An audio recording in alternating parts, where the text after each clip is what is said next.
J'espère que toi, tu m'entends sans trop de délai, Nathalie.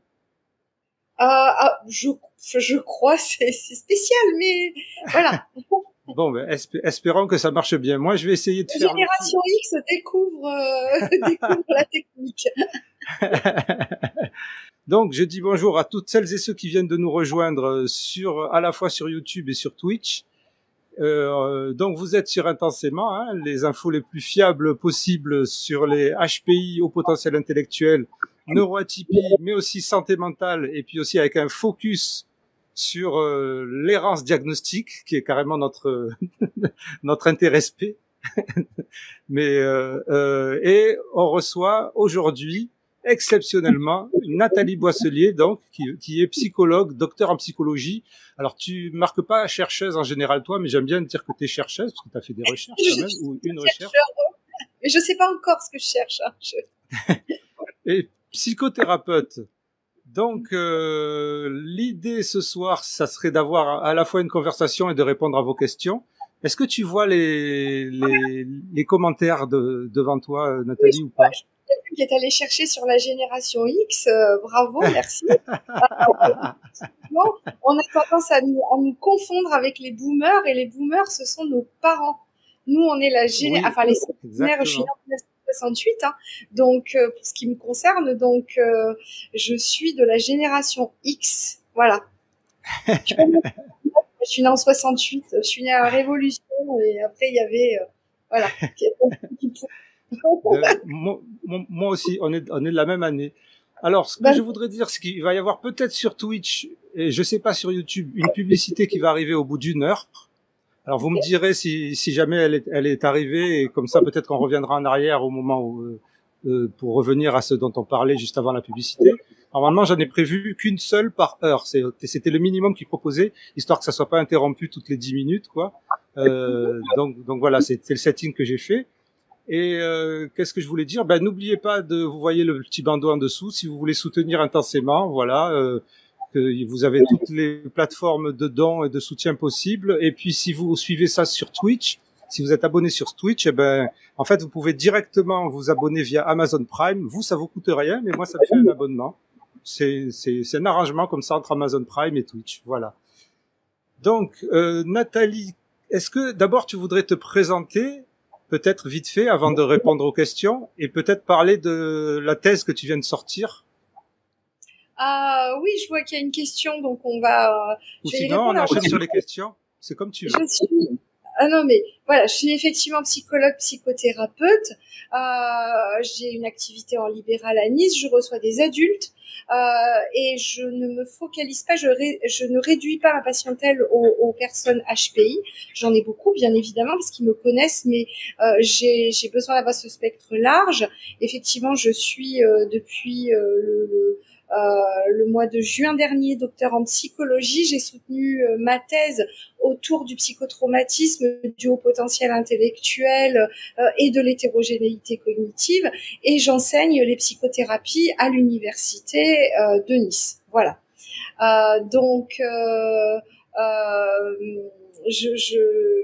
J'en dis pas plus parce que je vois une très très belle question dans quel domaine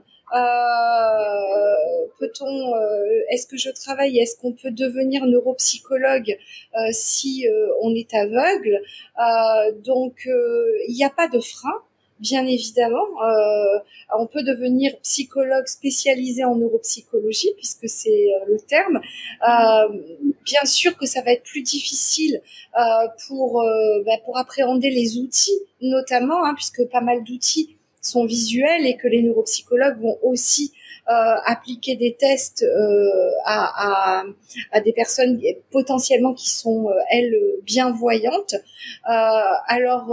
Oui, alors je sais pas si Asmina c'est votre prénom. Asmine elle s'appelle. Asmine, mais son pseudo c'est Asmine Atypie Controversée parce voilà. Elle est très droit au but, Asmine, et elle a des idées bien rangées, mais elle évolue dans la vie, si tu veux. Elle a 14 ans. Donc c'est notre mascotte. Lâchez rien, Asmine. Bien évidemment, vous trouverez des enseignants. En tout cas, je sais qu'à Nice, vous trouveriez des enseignants qui seront engagés autour de ça, bien entendu. Et je pense que les personnes, alors je pense à un de mes patients qui lui est malentendant. En fait, il n'entend pas du tout. Il y a besoin de spécialistes. Il y a besoin de gens qui, voilà, inventer un test de QI, bien sûr, ou pourquoi pas adapter ce qui existe. Là, déjà, non, c'est ce que j'avais vu la dernière fois dans mes recherches. Alors, je sais pas s'il y en a, mais il y a toute la partie qui est pas visuelle, voilà. Donc, je passe des questions. Oh là là, avec un cursus en psychanalyse, il y en a peut-être, mais en licence souvent, ben malheureusement, on va avoir de la psychanalyse. Moi, j'ai eu de la chance à la fin de mon premier semestre de licence 3, il n'y en avait plus.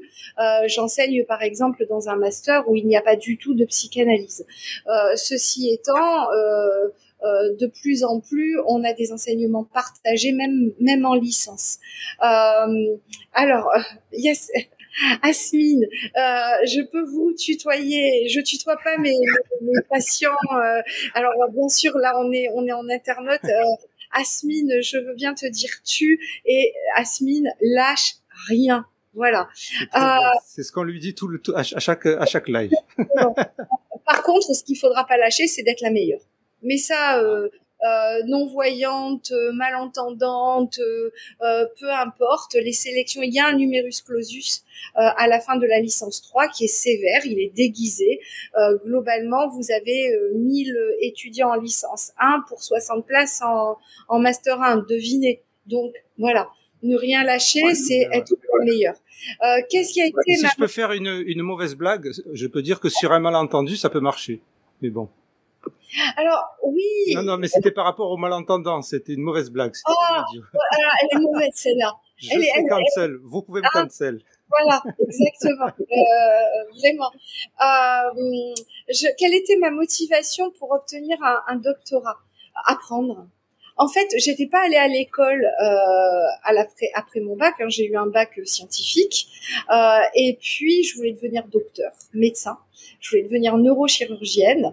Et là, je suis pauvre. J'obtiens une bourse et j'habite à Toulon et on m'explique qu'il faudra que j'aille à la fac de médecine à Nice. À l'époque, on pouvait pas. Alors que moi, je me disais, je vais aller à Marseille, hein, un petit abonnement de train, même en mangeant des pâtes, je peux. Et on me dit, ah non, à l'époque, je sais que ça a changé ça. Il faut aller à Marseille. Donc, j'ai pas pu le faire. Puis, j'ai poursuivi ma vie. Et puis, à 45 ans, je me suis dit, quand même, tu peux pas mourir, sans l'avoir fait. Et donc, du coup, j'ai cherché ce qui se rapprochait le plus de la médecine parce que je me voyais mal être diplômée à 52 ans au début. Tu sais, tu commences ta carrière et t'as la main qui me c'était pas un bon investissement. Donc, ce qu'il y avait de plus proche, c'était la psychologie. Donc, je suis restée dans la science. Et puis après, je me suis rendu compte que j'aimais tellement ça, l'école. Ça m'a rappelé quand j'étais gosse et j'ai toujours aimé l'école. Je suis peut-être un ovni, mais c'est comme ça. J'ai pas pu la et non seulement j'ai fait le doctorat avec une directrice de recherche qui a dit banco, hein, parce que elle était dans cette aventure, elle a été extraordinaire, elle a dit banco sur mon sujet, et puis j'ai pas pu quitter l'école, quoi. Voilà. Et du coup, diplômée le 16 juin, j'ai dit que je ferais rien et je suis déjà sur une étude et j'ai déjà écrit 2 chapitres d'un livre. Enfin, voilà. Ça mènera peut-être nulle part, hein, mais j'ai même pas pu arrêter là. Voilà. Toujours en ce qui concerne ta thèse ou Alors, l'étude, oui, c'était des hypothèses que j'avais posées, d'autres hypothèses que j'ai posées, mais effectivement avec l'échantillon, avec mon échantillon. Et le livre, je préfère pas en parler parce que ça se trouve, ça va faire pchit. Et on en parlera ici avec vous, si j'arrive au bout dans quelques mois ou pas. Voilà. Ben ouais. Alors, il y a Roxane qui dit que ça fait, avec Stéphanie Aubertin, ça fait 2 super neuropsychologues qui voulaient faire médecine au départ. Alors, d'accord. Moi, je suis pas neuropsychologue. J'ai un parcours un peu spécial puisque je suis quand même la dernière promo où on n'a pas été sélectionné entre la dernière de DEDER. Hein. Il restait quelques facs, dont celle de Nice, qui devait basculer dans une sélection à la fin de la licence 3. Et moi, j'ai été j'ai été la dernière promo qui était sélectionnée à la fin du Master 1. Mais ça m'a permis un truc absolument extraordinaire, c'est-à-dire que j'ai fait mon Master 1 en neuropsychologie, psychologie cognitive avec spécialité neuropsy, et le Master 2 en psychologie clinique. Et donc, je suis bien psychologue clinicienne, mais j'ai un Master 1 de psychologie cognitive. Et ma thèse... Je n'ai rien compris, mais je te félicite. Et globalement, je suis au milieu du gué. Voilà. J'ai un Master 1 en gros, de neuropsy et un Master 2 de psychologie clinique. Voilà. Et ma thèse était en recherche fondamentale. D'accord, ok, j'ai compris. Voilà. Ouf, j'ai compris. Merci d'avoir répété. Alors, je vois qu'il n'y a pas trop de questions pour l'instant. Mais si vous posez pas des questions, il va y avoir un problème, c'est que moi, je risque de poser des questions qui vont avoir trait à son étude et particulièrement au quotient intellectuel. Donc, si vous avez envie de poser des questions qui changent du quotient intellectuel, parce que moi, il y a des trucs qui m'ont vraiment perturbé dans ta thèse. Je vais t'en parler, donc, puisqu'il n'y a pas de questions, hein, voilà. Alors, ta thèse, déjà, elle s'appelle, il faut le faire. Elle s'appelle l'adversité précoce et ses conséquences psychopathologiques peuvent-elles résulter sur un accroissement de l'hétérogénéité cognitive et faire le lien entre les concepts divergents du haut potentiel intellectuel? Alors déjà, le temps d'arriver à la fin, t'as déjà oublié le début, déjà. En fait, on part du début. C'est que on a ce débat qui a plus d'un siècle où on dit d'un côté non, l'intelligence c'est que protecteur, hein, c'est jamais un facteur de vulnérabilité. Et on a des cliniciens dans leurs observations, et j'ai les mêmes observations qu'eux au quotidien, qui disent sont quand même différents. Il y a un truc.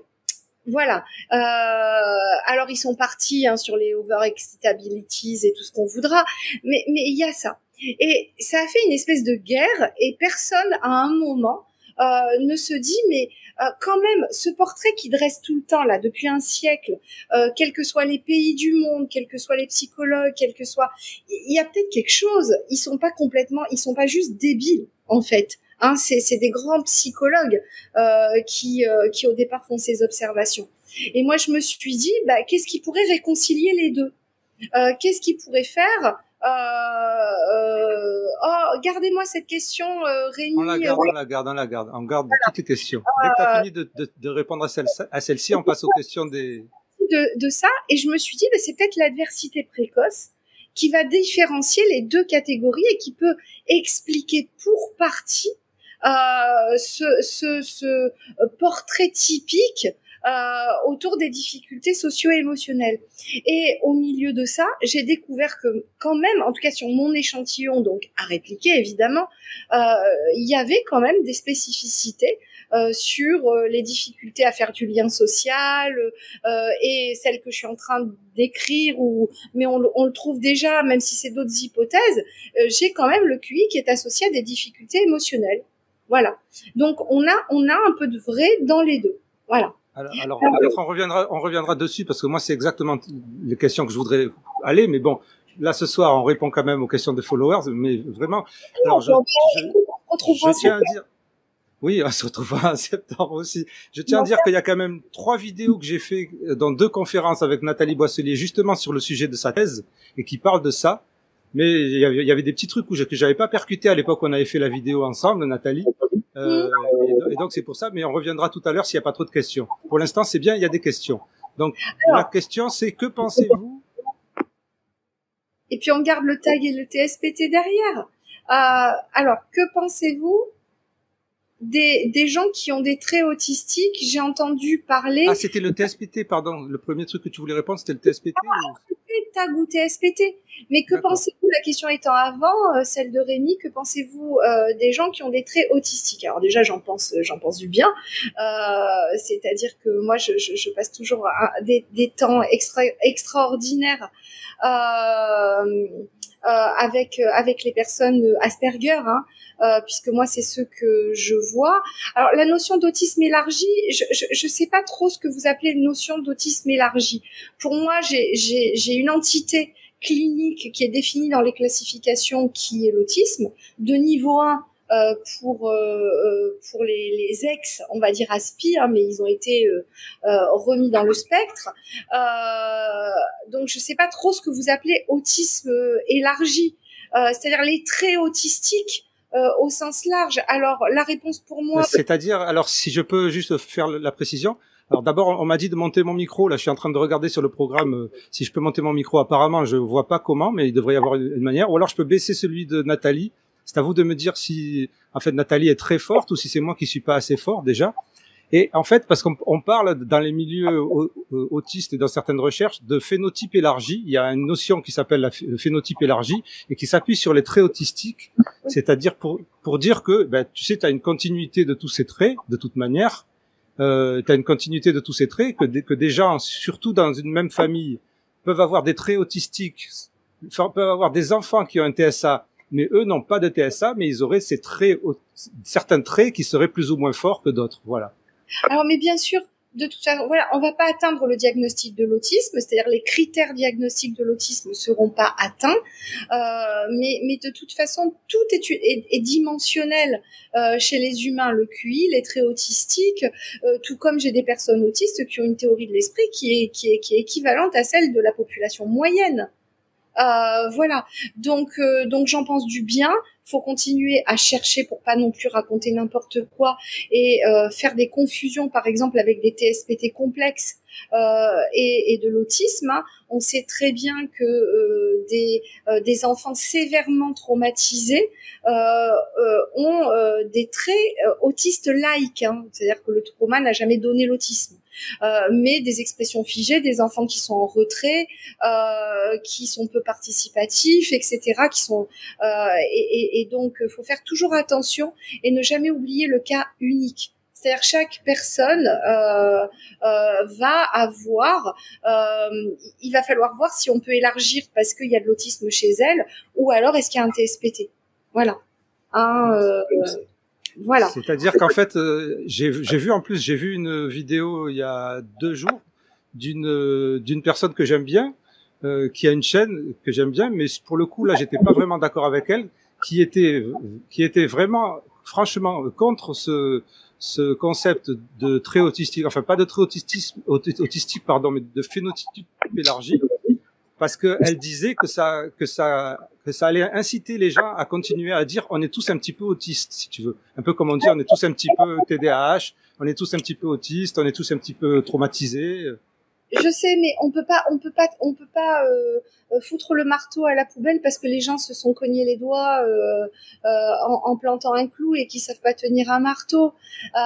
On peut pas, on ne peut pas nier que tous les traits autistiques, comme tous les autres traits, l'anxiété, l'intelligence, les traits de personnalité sont dimensionnels. Et c'est pour ça que, effectivement, il faut faire attention derrière. C'est-à-dire qu'on n'atteint pas le diagnostic de l'autisme avec ça. Donc, tant que dans le DSM ou sur la CIM, on ne dit pas que on a élargi, il n'y a pas le diagnostic. Mais quand on reçoit une personne, ensuite, il faut avoir l'esprit assez souple pour différencier entre ce qui pourrait être des traits autistiques, entre ce qui pourrait être du TSPT, etc. Mais je veux dire, on se connaît assez, Raph, depuis tellement de temps pour que tu saches que l'autodiag, c'est pas mon truc. Hein, voilà. Hein, donc, mais ne nions pas quelque chose parce qu'on l'a pas trouvé. Voilà. J'ai vu passer. Je vois passer des choses qui me font beaucoup de peine sur est-ce qu'on est obligé toujours de subir les attaques des assistantes sociales, etc. Je sais pas qui vous êtes, mais ça me fait de la peine que vous ayez ce genre d'expérience avec des gens qui sont censés être là pour vous. Je sais pas quoi dire. C'est pas une question pour moi, mais ça me fait de la peine. Voilà. Hein, je comprends parce que la négation de la souffrance d'autrui et après voilà, j'ai notamment reçu quelqu'un là il y a pas très longtemps qui m'amène toujours ce même portrait avec je pense que je suis HPI parce que et après ce qu'elle me décrit c'est son enfance. Donc je lui ai dit moi je scinde pas, enfin je nie pas votre souffrance, je viens de faire 2 paquets. Voilà ce qui pourrait être du HPI. Et là, on va aller le tester ensemble, hein. L'amour de l'apprentissage, enfin c'est un beau parcours encore comme d'habitude, de la curiosité, l'amour des livres, etc. Et voilà ce qui pourrait être ce que vous avez vécu et qui est terrible dans votre enfance. Et au milieu, il y a l'interaction des deux. Parce que c'est pareil, c'est pas cloisonné l'esprit. Voilà. Hein, donc, voilà. Merci. Alors, il y avait une question tout à l'heure sur justement, voilà, tag, exactement. Tag et TSPT. N'hésitez pas à insister sur vos questions si elles passent pendant que je parle. Hein. C'est pas, je les écarte pas parce que j'ai pas envie de répondre. Hein. Alors, diagnostic différentiel. Il y a diagnostic différentiel, c'est pareil.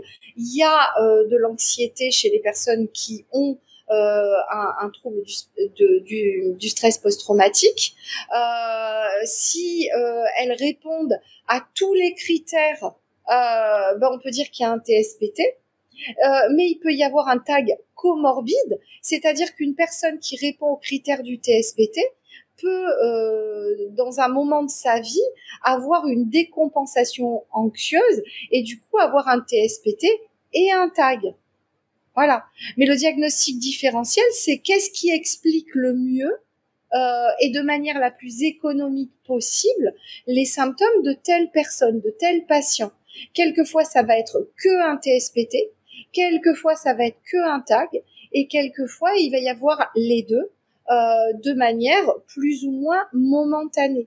Hein, le tag, après, peut être soigné, et puis il restera le TSPT ou le TSPT. Si c'est pas un TSPT complexe, il peut être soigné et il restera pourquoi pas le tag. Mais en général, on cloisonne pas, on travaille sur les symptômes dans ces cas-là. Hein, voilà. Mais voilà. Alors, moi j'aimerais, c'est un truc qui revient depuis quelque temps dans mes dires et dans ma tête, c'est j'aimerais organiser des Jeux Olympiques du diagnostic différentiel. Parce que je trouve ça incroyable, votre boulot, c'est dingue. Moi, je crois que j'en dormirai pas. Ce que tu viens de décrire là comme différenciation à faire, comme analyse fine à faire, comme tout ça, comme discrimination, tout ça, je pourrais pas, j'en dormirai pas. Alors, je me débrouille toujours pour mettre une sale note régulièrement à mes étudiants de Master 2 parce que je leur sur les troubles de la personnalité, hein, je leur pose toujours une question sur le diagnostic différentiel. C'est que globalement, une personne, elle arrive, elle a plein de symptômes. Et moi, je commence par me dire, ça pourrait être ça, ça pourrait être ça, ça pourrait être ça. Et puis, au fur et à mesure, j'élimine dans mes hypothèses, bon, des fois ça te saute un peu à la figure, mais dans le diagnostic différentiel, au fur et à mesure, je vais éliminer telle et telle et telle et telle chose, et il va me rester 1, 2 ou 3 troubles malheureusement, hein, parce que une personne peut avoir un trouble de la personnalité borderline doublé d'un trouble bipolaire et avoir un tag quand elle arrive et qu'elle vient vous voir sur le moment. Hein, voilà. Alors non, alors je le dis tout, pas de visio, j'en fais pas. Voilà, pas de visio, je ne consulte pas en visio. Quand dans mon cabinet, il y a un Wi-Fi complètement pourri, donc qui me permet à peine de prélever les cartes bleues. Et encore, il y a eu une époque où il fallait aller à côté de la box, hein, traverser tout le cabinet pour aller près de la box. Donc non, je suis désolée, je ne fais pas de consultation en visio. Et du coup, on ne peut jamais me soupçonner quand je fais quelque chose comme ce que je fais avec vous, d'essayer de recruter des patients. Voilà. Je suis juste là par amour de mon métier. Voilà. Mais donc, est-ce que, alors, je voudrais revenir, puisqu'il n'y a pas pour l'instant une question. Tu Asmine, hein? Ah oui, Asmine, elle est fixée, t'inquiète pas. Diagnostic Asperger. Vous avez raison, Asmine.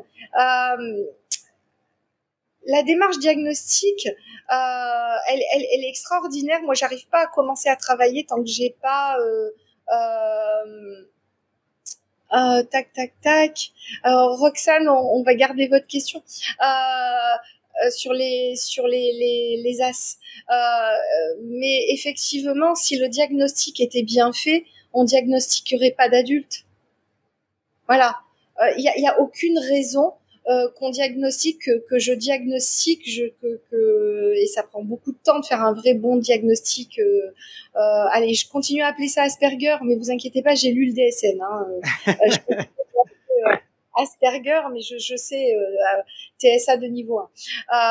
On devrait pas. Pareil pour les TDAH. On devrait pas. Logiquement, je devrais jamais faire de diagnostic adulte. Ça veut bien dire qu'on a loupé des choses. Voilà. Et on devrait pas non plus faire de diagnostic de troubles de la personnalité borderline. Entre 15 et 20 ans, il s'est déclenché la plupart du temps. Voilà. Mais si je peux intervenir, si je peux avoir c'est la chance d'être le maître à bord. Pour moi, il y a ce que tu dis, c'est-à-dire il y a aussi cette idée que il y a des gens qui sont passés entre les mailles du filet du diagnostic pour s'ils ont été voir des psychologues ou des psychiatres ou des médecins. Mais il y a aussi le fait que, par exemple, on pouvait pas diagnostiquer des adultes TDAH avant le DSM-5, je crois, si ça se trouve, ou le CIM-11. Ah non, alors le DSM-4 déjà, en tout cas, il avait le TDAH. Oui. Mais pas adulte, par exemple. Donc, juste un exemple, il y avait ce diagnostic-là qu'on pouvait pas. Enfin, il me semble, je dis peut-être n'importe quoi. Alors sur le 4, je pense pas. Je veux pas être. Mais non, c'est pas possible puisque la DIVA 2.0, l'entretien diagnostic du TDAH que plein de gens que je citerai pas continuent à envoyer par mail aux gens, c'est un entretien diagnostic. Mais bon. Bref, l'entretien, on en est à la diva, au diva ou à la diva. Moi, j'aime bien le mettre au féminin. On en est à la diva 5, mais le diva 2.0, il était sur le diagnostic sur le DSM-4, et du coup, c'est un entretien diagnostic de l'adulte. Voilà. D'accord. Alors je reformule ma question. Alors, puisque apparemment, si j'ai bien compris, on ne pouvait pas donner de diagnostic de TDAH et de TSA en même temps, puisque les deux s'excluaient. Donc, on pouvait louper ce diagnostic rien que pour ça. Pourquoi ils s'excluaient? Je sais pas, c'est ce qu'on a compris dans notre compréhension de l'historique des diagnostics au niveau du DSM, que c'est juste à partir du DSM-5 que les deux ont été acceptés ensemble. Que en fait, c'était un critère d'exclusion. Si tu avais un TDAH, tu n'avais pas de TSA, ou si tu avais un TSA. Est-ce que c'était un critère d'exclusion ou est-ce que c'était dans le diagnostic différentiel? Bonne question, tu vois, ça c'est le genre de truc, c'est pour ça qu'il faut avoir une spécialiste avec soi pour pouvoir orienter nos recherches. C'est pas la même chose, c'est que il faut pas confondre les deux, mais pour autant les deux peuvent coexister. Ok, bon, enfin, je ne saurais te répondre, donc je vérifierai la prochaine fois. Et je veux pas non plus faire d'affirmation. Par exemple, le trouble de la personnalité borderline, dans le diagnostic différentiel, on va avoir le TSPT, par exemple. Dans le TSPT, on va avoir en diagnostic différentiel, on va l'avoir, mais ça veut pas dire qu'on peut pas avoir les deux. On te dit juste, dis pas à quelqu'un qu'il est borderline alors qu'il est traumatisé. Mais des fois, il y a des gens qui ont les deux. Voilà. Oui, ça c'est le différentiel. Alors effectivement, je vérifierai pendant que tu réponds aux autres questions, je vérifierai cette histoire parce que donc si ça se trouve, j'ai raconté n'importe quoi pendant plusieurs mois. Alors, je vois plein de choses. Est-ce que toutes les as sont à mettre au même niveau? Alors déjà, même la mesure, quand on évalue les expériences adverses précoces, là aussi, c'est sur un continuum. Donc, moi, j'ai travaillé sur ce continuum. Dans le questionnaire que j'ai utilisé, c'est un continuum de 0 à 10. Puis après, on va calculer, donc là, on a un score de sévérité de 0 à 10, et on va aussi avoir un cut-off score, c'est-à-dire que quand on va utiliser un score de multiplicité, c'est-à-dire combien d'as à des niveaux sévères cette personne a-t-elle vécu, donc effectivement on va mettre un 0 ou 1 en fonction qu'elle a, il y a des techniques, hein, c'est pour il y a des techniques pour pour calculer ses cut-offs, où on va dire 0 ou 1, mais quand elle est en 1, ça veut dire qu'elle l'a subi à des niveaux sévères. Voilà. Hein, et du coup, on peut travailler sur ces deux dimensions, et moi j'ai travaillé sur les deux dimensions. La sévérité, sur le continuum par exemple des abus sexuels, et aussi 0 ou 1 pour faire d'autres analyses ou regarder ce qui se passe sur le score de sévérité et le score le score de sévérité et le score de multiplicité, combien d'As à des niveaux sévères. Je vois qu'il passe des choses sur comment on traite un TSPT complexe. Bien sûr qu'il y a l'ICV, mais l'ICV a peu de validation, même si c'est très joli comme quoi, procédure. l'ICV, pardon c'est la thérapie des cycles de vie. Voilà. Mais depuis 10 ans, ils sont toujours pas validés, donc ça reste quand même embêtant. Mais j'aime beaucoup cette thérapie, mais je la pratique pas. Moi, honnêtement, je pratique la thérapie des schémas. Et comme je suis une psychologue intégrative, j'y mêle de l'EMDR. Mais ça, Jeffrey Young disait qu'il fallait le faire dès le début. Et j'y mêle, selon les moments de thérapie, j'y mêle la thérapie d'acceptation et d'engagement. Voilà. Je vois qu'il y a des. Alors moi, je peux pas trop me prononcer. J'ai vu passer la neurodiversité. Ouais, ça me gave la neurodiversité. Mais on peut en parler. Je vais faire des ennemis ce soir. Ouais, allons-y. Je suis habituée.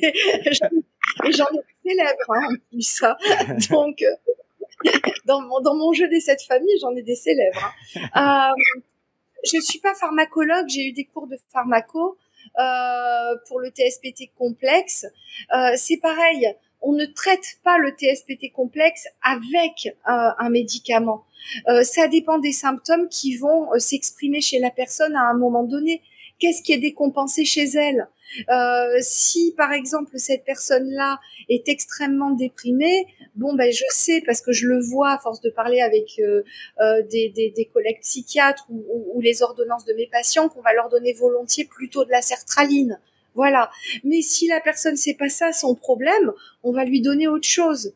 Voilà. Et on traite plutôt effectivement les symptômes. Donc, qu'est-ce qui est au premier plan chez la personne à tel moment? De la même manière, pour moi, si la personne qui a un TSPT complexe, elle a une addiction comorbide, je vais mêler savamment mes interventions parce que j'ai bien en tête que la première des choses, c'est de lui faire arrêter le cannabis, si elle en a envie, évidemment. Donc voilà. Qu'est-ce que j'ai pas expliqué? Ça va trop vite, en fait. Et heureusement, il y a pas tant de gens que ça. Je me plains, mais en même temps, c'est tant mieux. Mais qui sont curieux, donc c'est extraordinaire, c'est magnifique. Roxane, j'aimerais bien que tu m'expliques ça. Mais quoi s'est passé? Vous voulez bien expliquer quoi, Roxane? Juste avant. Donc peut-être que le terme bêta-bloquant corticoïde, pourquoi pas, voilà. Je peux pas le discuter, je suis pas pharmacologue. Qu'est-ce qu'il fallait? J'ai vu aussi qu'il passait un truc sur une explication, Rémi, de votre profil. Si t'arrives à remonter, je veux bien parce que j'ai vu qu'il avait reposé la question. Oui, c'était une analyse spécifique de son profil. Je sais pas si tu te sens de le faire. Alors non, mais c'est pas ça. C'est quelle était la question exacte? Comment analysez-vous un QI total de 124 avec 135 en verbal, dont 19,9 dans le premier test, 3 en verbal? Alors, je l'analyse même pas comme de l'hétérogénéité puisqu'il me faudrait le profil complet pour pouvoir l'analyser. Une différence un QI verbal à 135. Alors moi j'aime bien cette notion, c'est une de Q chez Brasseur de zone de haute potentialité. Ça veut dire que la personne, on peut pas dire qu'elle est HPI, mais bon à 124 ça va, hein, Rémi. Vous êtes bien équipé dans la vie, je trouve, très très bien équipé même. 135, ça veut dire que vos capacités en intelligence cristallisée sont très élevées. Donc, c'est-à-dire que vous avez des aptitudes particulières pour apprendre des nouvelles connaissances, bien les ranger dans votre palais mental, hein, c'est la conceptualisation et la catégorisation. Puis, quand vous avez un raisonnement à produire pour résoudre un problème résoudre un problème qui fait beaucoup appel aux objets de votre culture, c'est-à-dire à ces connaissances-là, ben, vous êtes un champion du monde. Voilà. C'est-à-dire que vous êtes meilleur avec 135 à au moins 99, meilleur que 99% des personnes de votre âge. Et puis, ben, ça veut dire que vos idées s'enchaînent avec fluidité, que vous êtes capable de vous exprimer, en fait. Alors, autisme plus ou moins, hein, je ne sais pas si vous avez l'air concerné, mais quand vous voulez exprimer, vous êtes capable de mettre de la nuance, vous avez suffisamment de vocabulaire, etc., pour le faire. Après, je ne sais pas quel est le niveau de votre raisonnement non verbal. Est-ce que c'est un petit peu plus dur pour vous quand il y a de la logique pure, de l'abstraction pure? Mais il faut quand même comprendre que la plupart de nos raisonnements font appel à l'intelligence cristallisée, c'est-à-dire à cet indice de compréhension verbale. Hein, c'est l'IRP, c'est Koh-Lanta, hein, c'est on te colle sur une île déserte, tu sais pas quoi faire, tu sais vaguement qu'il faut pêcher et vas-y démerde-toi. Donc quand on a un QI total de 124 avec un ICV à 135, ben on peut faire un peu ce qu'on veut dans la vie en fait. Au niveau des études en tout cas, hein, voilà. Alors, serait-il envisageable d'avoir des études faites uniquement par de HPI et par des autistes, histoire de n'avoir aucun biais? Alors, il n'y a pas besoin logiquement. Par exemple, si la méthodologie est stricte, il n'y a pas besoin normalement. Et en plus, ce que je réponds souvent à ce genre de questions, parce que il y a d'autres personnes aussi qui m'en parlent, je leur dis que comment on sait que les personnes qui ont fait ces études n'ont pas un HPI, par exemple? D'abord. Alors pour le TSA, je pense que ça serait peut-être un peu plus visible, un peu plus repérable, mais comment on sait qu'une personne n'a pas un HPI, je veux dire? Et même du TSA, ça dépend quel niveau. Il est possible d'ailleurs qu'une personne autiste au départ va imaginer une méthodologie d'une certaine manière qui tienne compte de sa manière d'être au monde. Voilà. Moi, je suis une des premières à avoir utilisé. J'utilise toujours des questionnaires que personne n'a utilisé à l'époque, celui de Beck pour la sociabilité et l'attrait pour la solitude. Là, j'ai utilisé des questionnaires qui sont en fait issus de la psychologie positive. Voilà. Donc, tout comme un oncologue, heureusement, n'a pas besoin d'avoir eu un cancer pour bien traiter des personnes qui ont un cancer. C'est la même chose. Et puis, une fois que vous avez fait une étude, que vous êtes passé, que vous avez travaillé avec votre ou vos co-auteurs. Hein, parce que moi, quand je travaille avec une co-auteure qui s'appelle Andrea Soubelet, elle en a rien à faire de mon petit ego. Hein, elle a son éthique de chercheur, ses connaissances de chercheur senior en plus, hein, qui a, je veux dire, j'ai dit le jour de ma soutenance quand je serai grande, je veux être Andrea. Voilà. Et puis après, vous écrivez, vous faites des analyses statistiques. Pareil, maintenant les statistiques, elles ont beaucoup changé. C'est d'ailleurs pas pour rien que le groupe des HPI existe. Hein. C'est qu'à une époque, c'était lié à la manière dont on faisait des statistiques. Et aujourd'hui, vous pouvez pas réussir à produire une étude, vous pouvez plus réussir si vous faites pas en même temps des analyses sur le continuum du QI et des analyses de groupe. C'est-à-dire c'est fini que le groupe, hein, ça marche plus, vous vous faites refuser. Pourquoi? Parce que vous avez 2, 3, 4 chercheurs quelque part dans le monde, vous les connaissez pas, ils vous connaissent pas, qui vont relire votre papier. Et des fois, ils sont même pas spécialistes de votre domaine. Oui, ça j'ai toujours trouvé ça un peu chelou, mais bon, peut-être. Ça veut dire que tu dois te faire comprendre de moi, Coco, hein. Ah oui, c'est vrai. Ouais. Et moi, je m'en fous que t'aimes les HPI. Hein. Est-ce que ta méthodo là, est-ce que t'as prouvé ce que tu m'as dit que t'allais prouver en fait? Et du coup, on a des questions du type, mais elle arrive d'où cette hypothèse? Voilà. Alors, on m'a proposé pour mon fils de 8 ans un bilan avec un test de Jung, Diva et Whisk. Wow. Alors, je sais pas comment un test Jung Diva.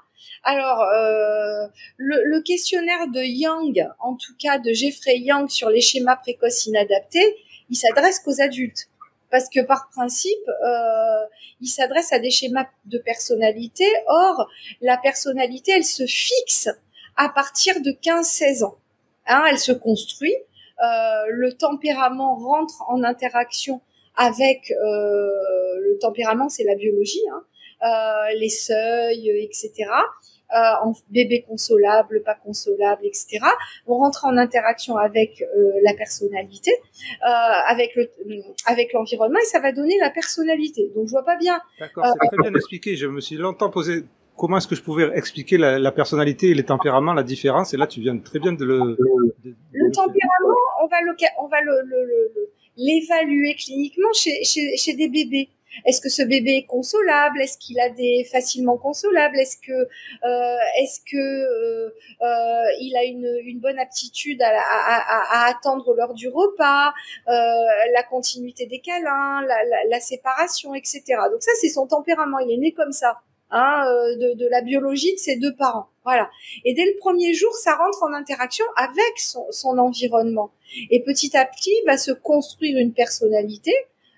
Une double personnalité d'ailleurs, une personnalité, j'allais dire normale, et une personnalité peut-être ou pas traumatique.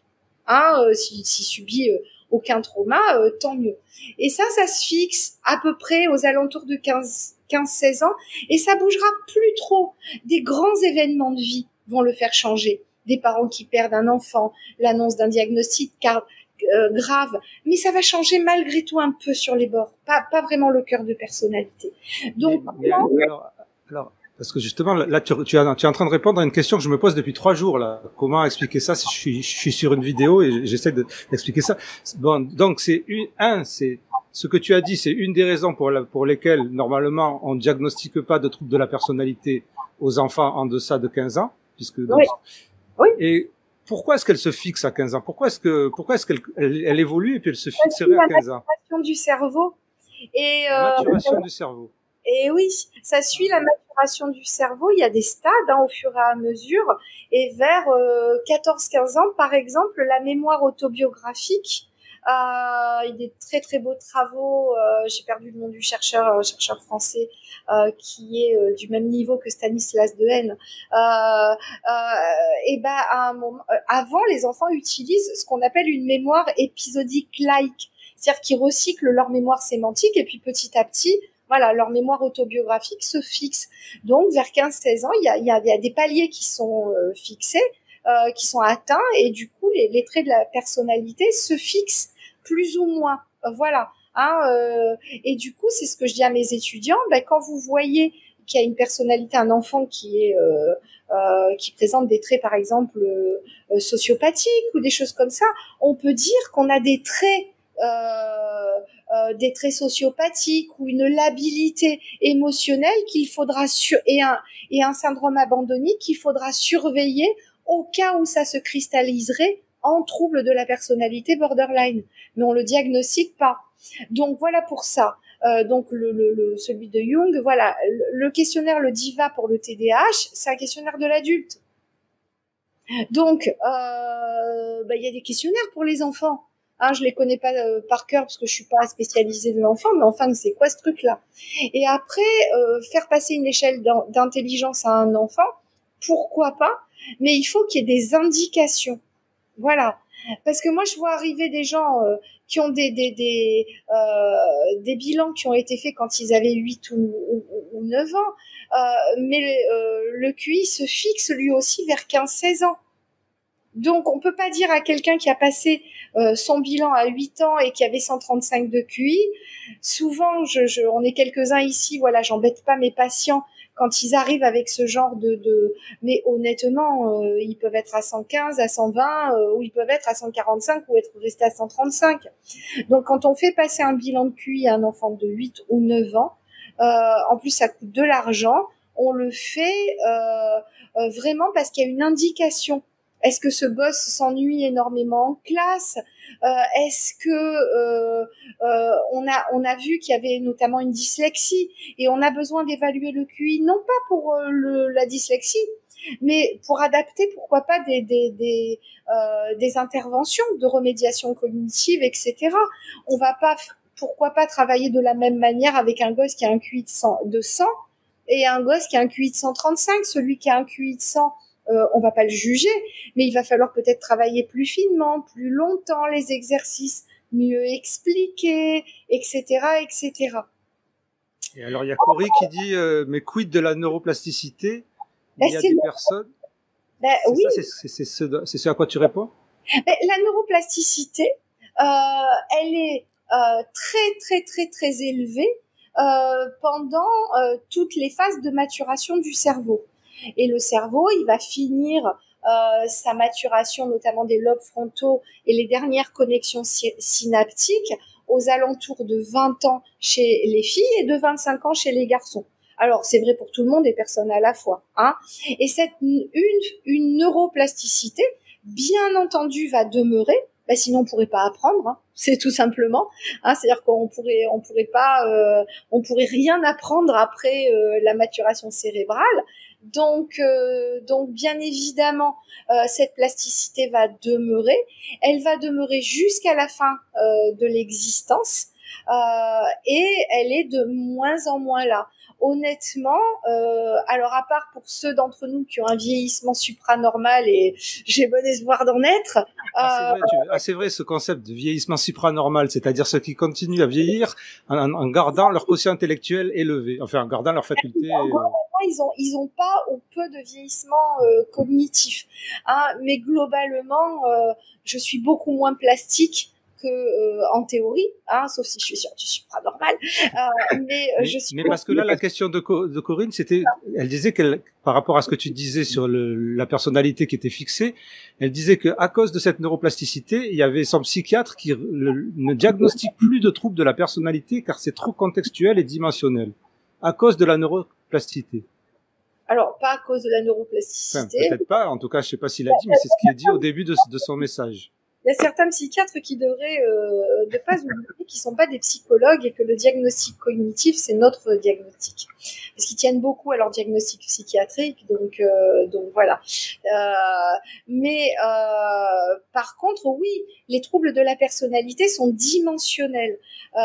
C'est-à-dire que aujourd'hui, d'ailleurs, le DSM, la CIM 11 a plus ou moins abandonné, parce qu'elle n'a pas totalement abandonné, ce serait faux de l'écrire, les diagnostics catégoriels. Mais parlons aller du DSM. On a toujours les diagnostics catégoriels, hein, les 9 qui sont répertoriés, et on a aussi une approche dimensionnelle. Voilà. Mais cette approche, au terme de cette approche dimensionnelle, on va pouvoir malgré tout opérer un diagnostic de troubles de la personnalité, mais cette fois juste sur 5. Ça veut pas dire que les autres ont disparu, ça veut dire que les études, elles sont pas encore terminées. Je sais pas ce qu'il en est du 5TR. Je l'ai, mais en anglais, j'avoue que je l'ai pas ouvert. J'avais une thèse à finir, hein. Et 10 000 projets en tête.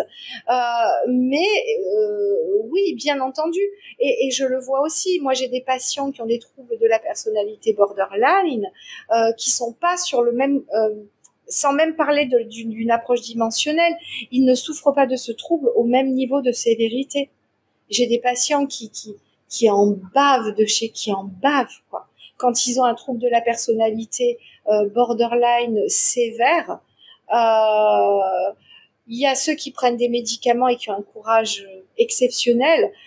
Ceux qui n'en prennent pas, ils sont tout aussi courageux, mais quelle détresse, quelle souffrance. Voilà. Et j'en ai qui l'ont de manière un peu plus légère. Ils sont bien sûr en souffrance parce qu'on peut pas recevoir ce diagnostic sans être en souffrance quand même, hein. Mais on le mesure bien, en fait. Voilà. Mais alors, une follow-up question. Merci. Oui, merci à vous, merci à Nathalie. Une question que j'avais envie de poser tout à l'heure et qui revient par rapport à ta réponse là. Alors, t'es pas obligé de répondre. Est-ce que ça vous frustre pas que la situation en France, parce qu'apparemment c'est pas la même chose, par exemple au Canada, la situation en France fait que vous pouvez pas donner de diagnostic, et on soit obligé de passer par les psychiatres ou les médecins pour avoir le diagnostic. Est-ce que ça vous frustre pas? Et c'est d'une hypocrisie totale, en fait, parce qu'effectivement, je suis supposée poser un diagnostic pour faire une psychothérapie.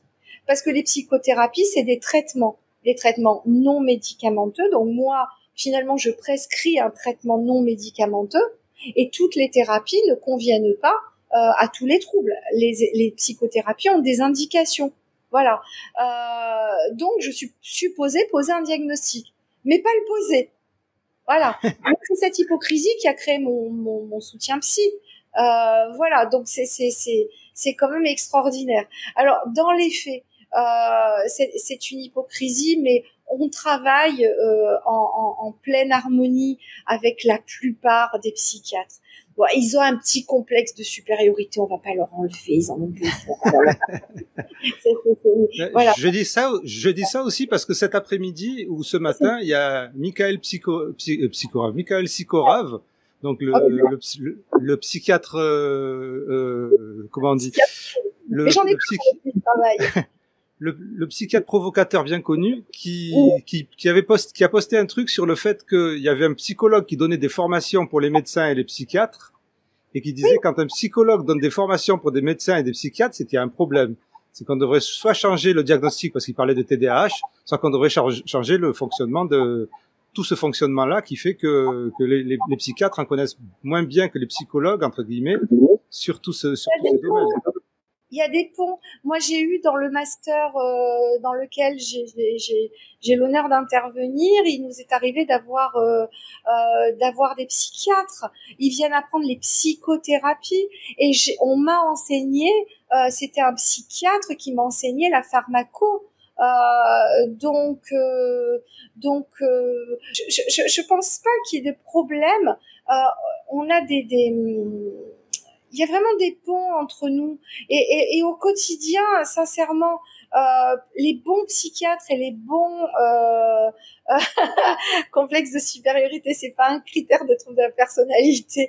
Non, mais on les forme pour ça. Mais voilà. Mais moi, je travaille avec plein de psychiatres qui sont adorables et voilà. Et peut-être qu'on a le nôtre, hein, c'est mon biais, hein, franchement, et que on le leur rend bien. Donc voilà. Mais la plupart du temps, au quotidien, on travaille avec des collègues psychiatres et ils nous font pas chier, faut être clair, en disant non, le diagnostic c'est moi, on en discute, etc. Après voilà, j'ai eu des batailles avec des psychiatres qui voulaient impérativement rajouter des diagnostics là où il y en avait pas. Alors forcément, vu comment est faite la loi française, à la fin c'est lui qui gagne, mais à la fin on s'en fout, hein. Moi je travaille avec mon patient et voilà.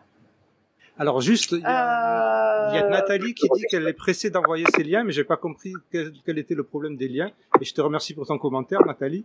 Mais j'ai pas compris quel était le problème des liens. Et comme apparemment je sais pas comment on fait pour répondre directement à ton message. Voilà, je te réponds par audio. À toi, Nathalie Boisselier, pour continuer à la question que tu veux. Si tu... Ah, mais c'est parce qu'elle envoie carrément son fichier. Mais posez-la. Alors je sais pas, je vois plein de choses qui s'écrivent. Il y en avait une qui était pas mal aussi, c'est comment faire la différence. Attends, c'était pas celle-là? Oui, c'était ça, je crois. Comment faire la différence? Non, je me suis trompé.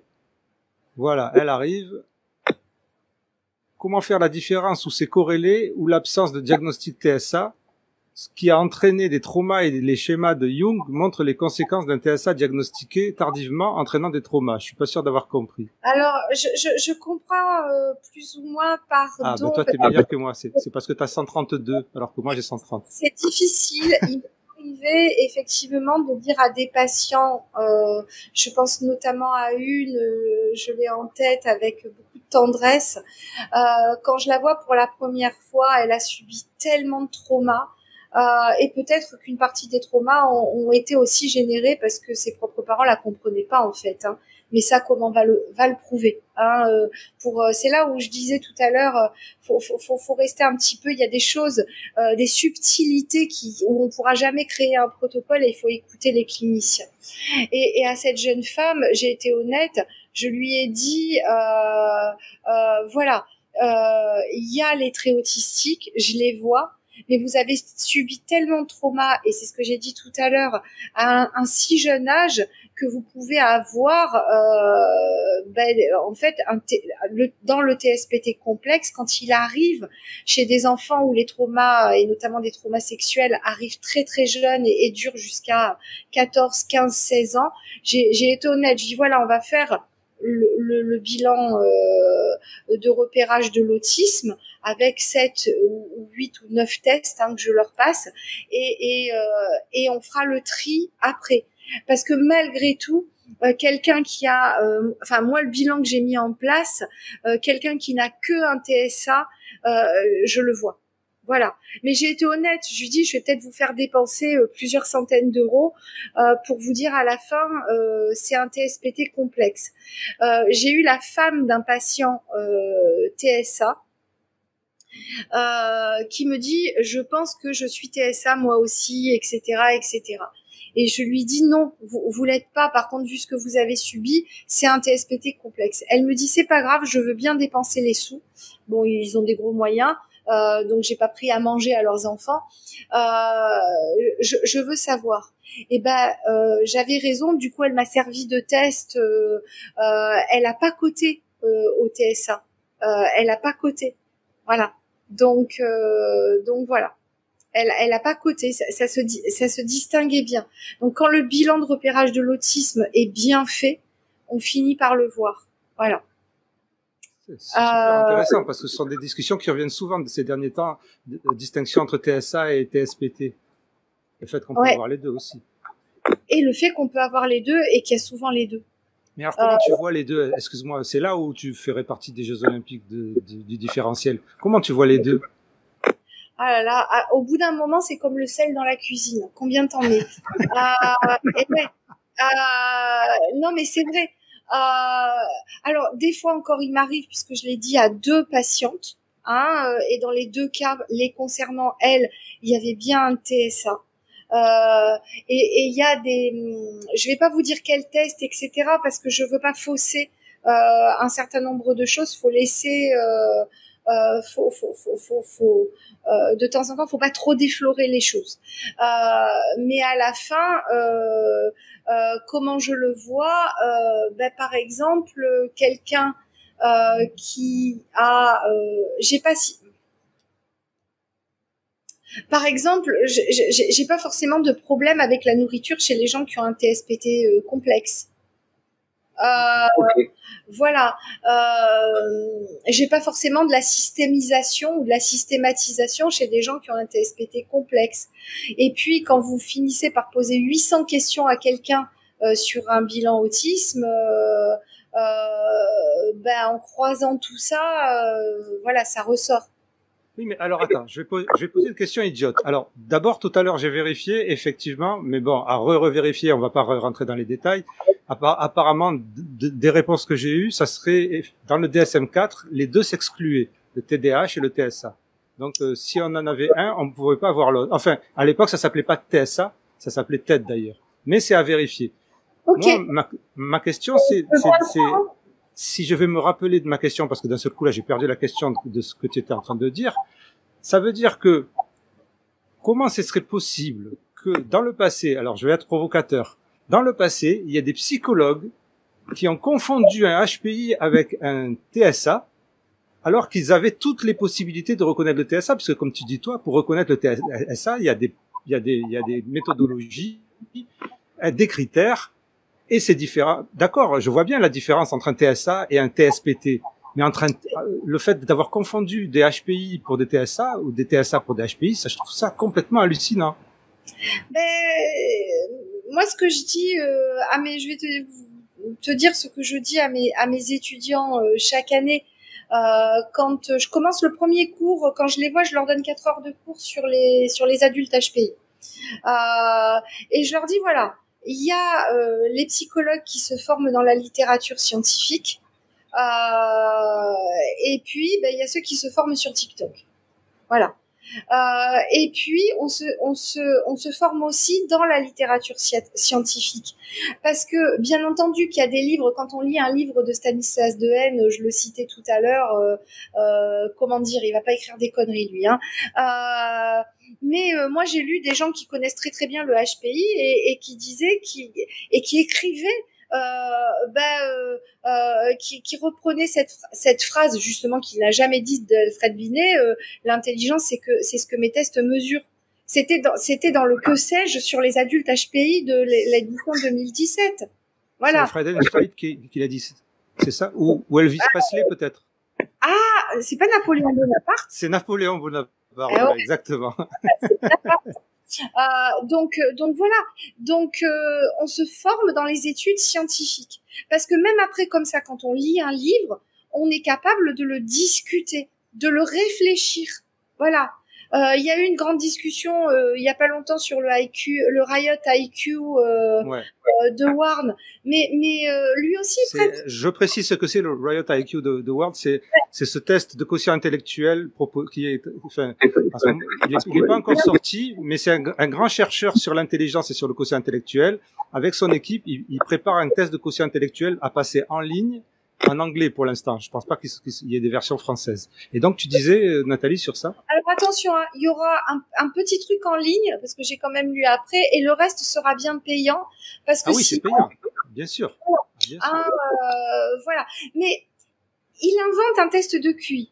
Il va forcément devoir, parce que sinon ça passe pas. Il va falloir ça passera pas au niveau je veux dire, quand on invente quelque chose de nouveau en science, on doit aussi prouver que on apporte la validité incrémentale.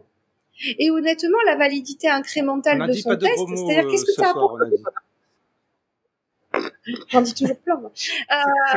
C'est quoi la validité incrémentale?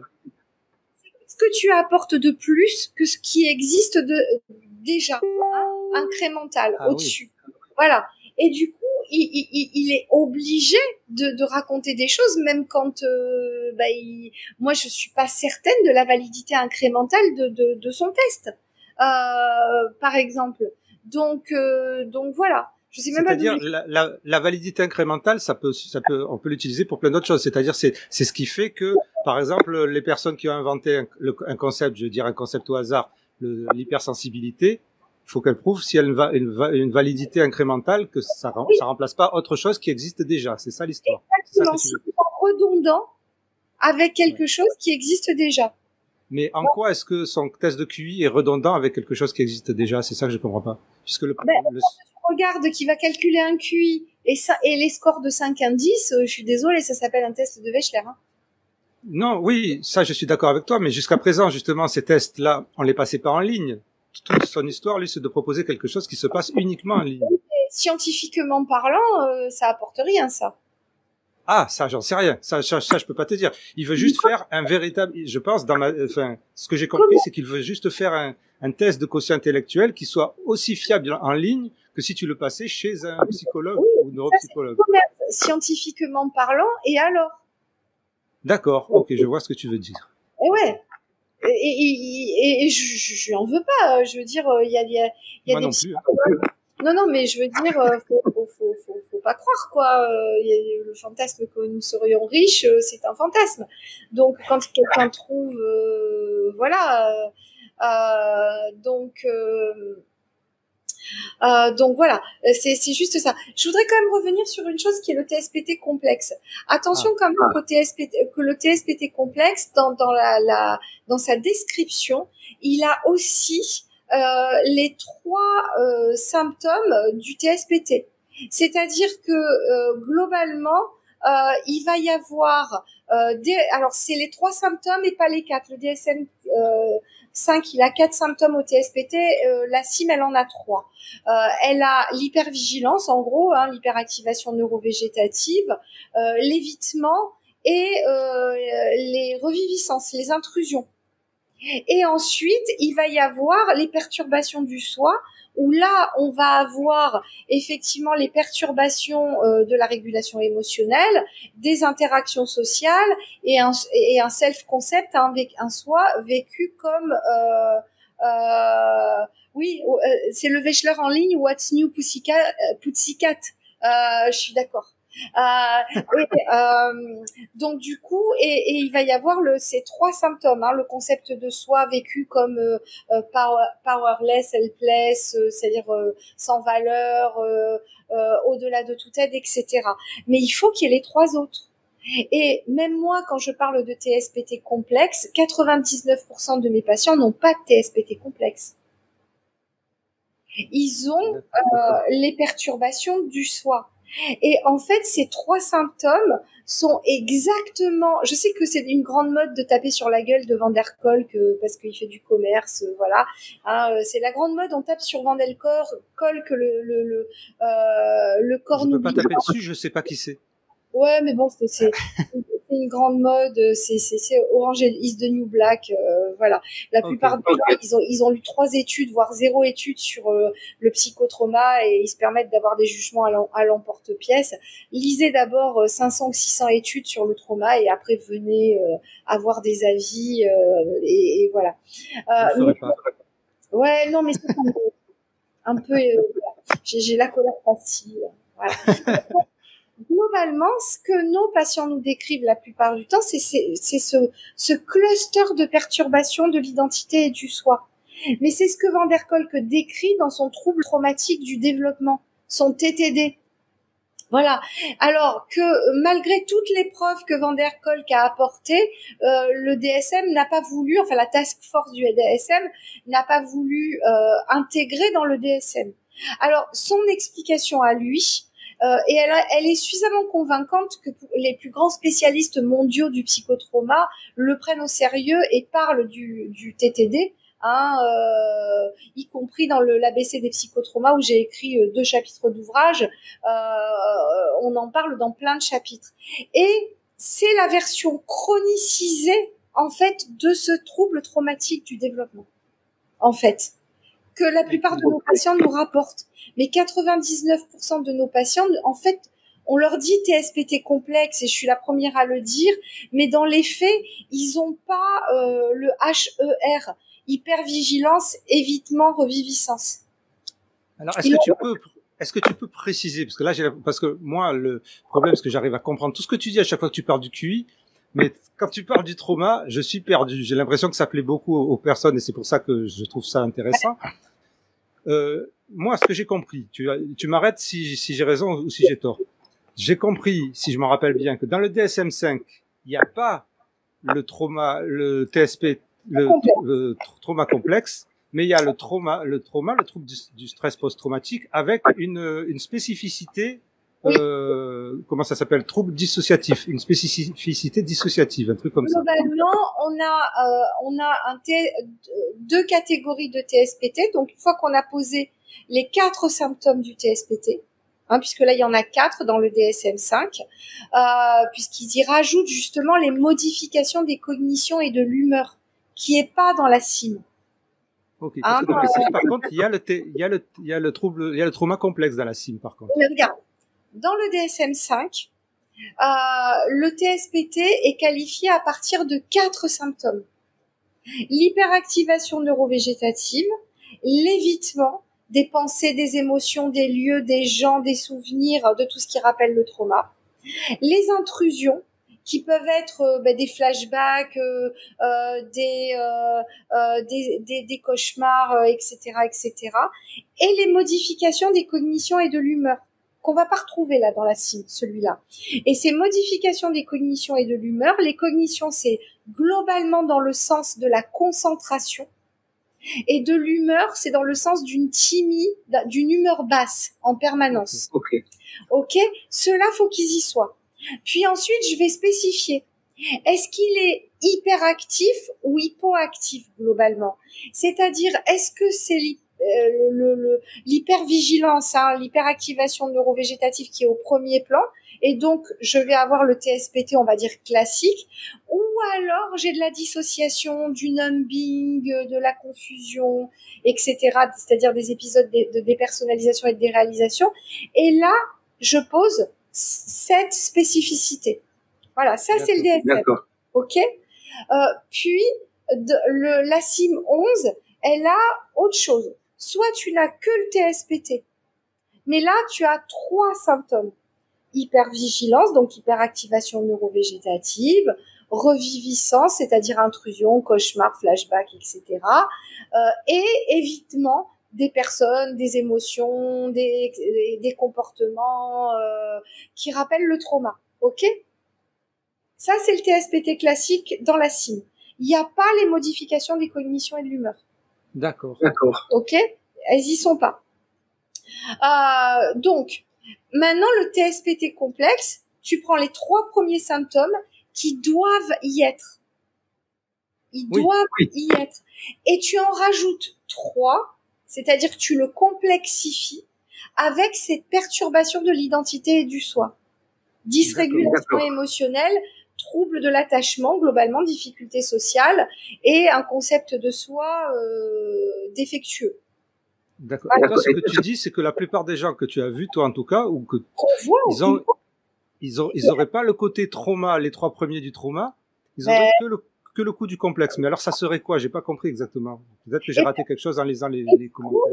Du coup, en fait, on devrait pas poser, je le fais comme tout le monde, mais on devrait pas poser un diagnostic, évoquer un diagnostic de TSPT complexe.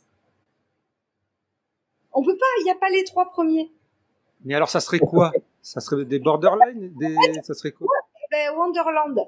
C'est là que Van der Kolk, à l'époque, en 2009, dit, il y a un diagnostic que vous ne voulez pas, monsieur DSM, qui est le trouble traumatique du développement, qu'on ne peut poser que dans l'enfance, où on a les 3 symptômes du TSPT complexe, c'est-à-dire que la CIM les utilise, ces 3 symptômes. Donc, pour un couillon de base, il est pas si couillon que ça, en fait. Et ça serait relié excusez-moi, je dis peut-être n'importe quoi, ça serait relié aux ACE? La plupart du temps. D'accord. T'as quand même une interrelation très très forte, prouvée des milliers de fois, entre les expériences adverses précoces, des parents maltraitants, c'est-à-dire des styles de parenting où il y a une carence des soins et de la surprotection, voilà. Donc globalement, voilà ce que dit. Donc en fait, chez nos patients, la plupart du temps, on devrait poser un diagnostic. C'est pas parce qu'il est pas dans le DSM qu'on peut pas le poser, en vérité. Hein. Il est largement étayé. Bonne nouvelle, parce que j'en ai plein moi à inventer. J'ai écrit plein de diagnostics. Ah non, mais non. Il faut que des chercheurs quand même aient bien prouvé le truc quand même. Il faut que ce soit solide. Hein. Voilà. Donc globalement, chez nos patients, la plupart du temps, on devrait parler d'un trouble traumatique du développement chronicisé. D'accord. Okay. Voilà. Ben dis donc, j'espère que ça en a pas choqué beaucoup là. La démarche diagnostique, c'est pour ça qu'on rigole quand il y en a qui viennent t'expliquer qu'après une formation sur Groupon, ils vont parler à tes énergies cosmiques. Hein. Voilà. Alors, ça c'est la WISC de 5e édition, en tout cas ce que j'ai pu passer. Il y a un quotient verbal, donc un ICV à 133, beaucoup de biais de capacité. J'aurais pu avoir bien plus. Ben non, je suis désolée, vous avez pas eu bien plus. Je sais que c'est moche à entendre, mais voilà. Parce que quand on dit aux gens, mais si vous n'aviez pas été fatigué, nanana, soit vous êtes en état de passer la WISC et elle ressemble bien à la manière dont votre intelligence s'exprime dans la vie de tous les jours. Et elle prétend pas mesurer l'intelligence réelle, hein, la WISC ou la VICE. Elle est censée faire une photographie de vous dans l'ici et maintenant, dans la manière dont quand quelqu'un me dit oui, non, mais moi, je pourrais avoir 140, mais dès que je suis dans des examens, je me fige et je donne pas le meilleur de moi-même et du coup, c'est pour ça que, quand j'ai passé la Vice, j'avais 110. Oui, mais dans la vie de tous les jours, quand vous passez un examen, c'est bien comme ça que s'exprime votre intelligence. C'est ce que je réponds la plupart du temps aux gens qui me disent la même chose. Mais là, peut-être qu'elle parlait de la capacité en tant qu'aveugle. C'est ça qu'elle voulait dire. En tant qu'aveugle. Mais en fait, on peut calculer. En fait, il faut après vous faire passer uniquement ce que vous pouvez passer. Voilà, et on le fait en une fois et on prend le temps qu'il faut et peut-être que ça va vous coûter un bras et un œil, mais c'est comme ça, voilà. Mais voilà, ça, pardon, il y a Asmine, ça a peut-être répondu à une question qui n'était pas la vôtre, mais de quelqu'un qu'on entend régulièrement c'était masqué, c'était machin, Ah, c'était. Voilà. C'est la réponse que je dis aussi, c'est la même réponse. Donc, comme quoi, je devrais avoir un doctorat, moi aussi. Non, je rigole. Alors, je suis désolée, hein, mais des fois, avec ce que je lis parfois, de professionnels de santé en tout genre, je pense que depuis le temps que tu recherches, tu pourrais aller leur donner un cadeau. Voilà. Peut-être. Merci, je te remercie. Alors, on enchaîne. J'ai vu une question qui était intéressante, là, tout à l'heure, c'était est-ce que le TSA rend plus sensible que le PTSD? Waouh, mais sur quoi? Alors, c'est différent. Dans le TSA, on va avoir une hypersensibilité, puisque c'est sensibilité, hein, hypersensorialité ou sensibilité, qui est une évidence. Hein, les bruits, les odeurs, les goûts, le toucher, etc. Dans le TSPT, ça va être différent. Ça va souvent être dans des sensorialités qui vont être associées au trauma. Et ça va être relativement ciblé. Et ça va s'accompagner aussi chez les gens qui allaient, je continue à employer le TSPT complexe, hein, on va aussi avoir une insensibilité. Moi, j'ai des patients qui ont alors authentiques pour le coup, je pense à quelqu'un, mais c'est un authentique TSPT complexe. Hein. J'en ai quelques-uns quand même, des authentiques. Hein. Je vous laisse imaginer le degré de souffrance. Hein. Je veux dire, un jour, après une énième tentative de meurtre de la part de sa mère, parce qu'on peut pas appeler ça autrement, il se retrouve à l'hôpital, l'infirmière est en train de le recoudre, et tout à coup, l'infirmière qui fait ah, et il la regarde, il dit quoi? J'ai oublié de vous anesthésier. Et il ne sent pas. Voilà. Donc on a aussi une anesthésie, on a des personnes qui ont des traumas complexes pour le coup, parce qu'on peut employer le terme de trauma complexe. Hein. C'est catégorie 3, là c'est autre chose. Les gens qui ont autre chose, le trauma complexe et le trouble du stress post-traumatique complexe. Voilà. Oui. Alors c'est quoi la différence? Trauma de catégorie 1, 2 et 3. Je vais pas m'interrompre. Ta curiosité à toi, elle est sans cesse. Désolé, ne réponds pas. De terre en 1991, donc ça n'a rien à voir avec la souffrance. C'est juste dans quelle catégorie je range un accident de voiture, dans quelle catégorie je range l'abus sexuel chronique, voilà. Hein. Et Salomon et Aide ont rajouté le catégorie 3. Donc et le catégorie 2 et les catégories 2 et 3, mais surtout la 3 sont des traumas complexes. Mais là, on parle de la catégorie.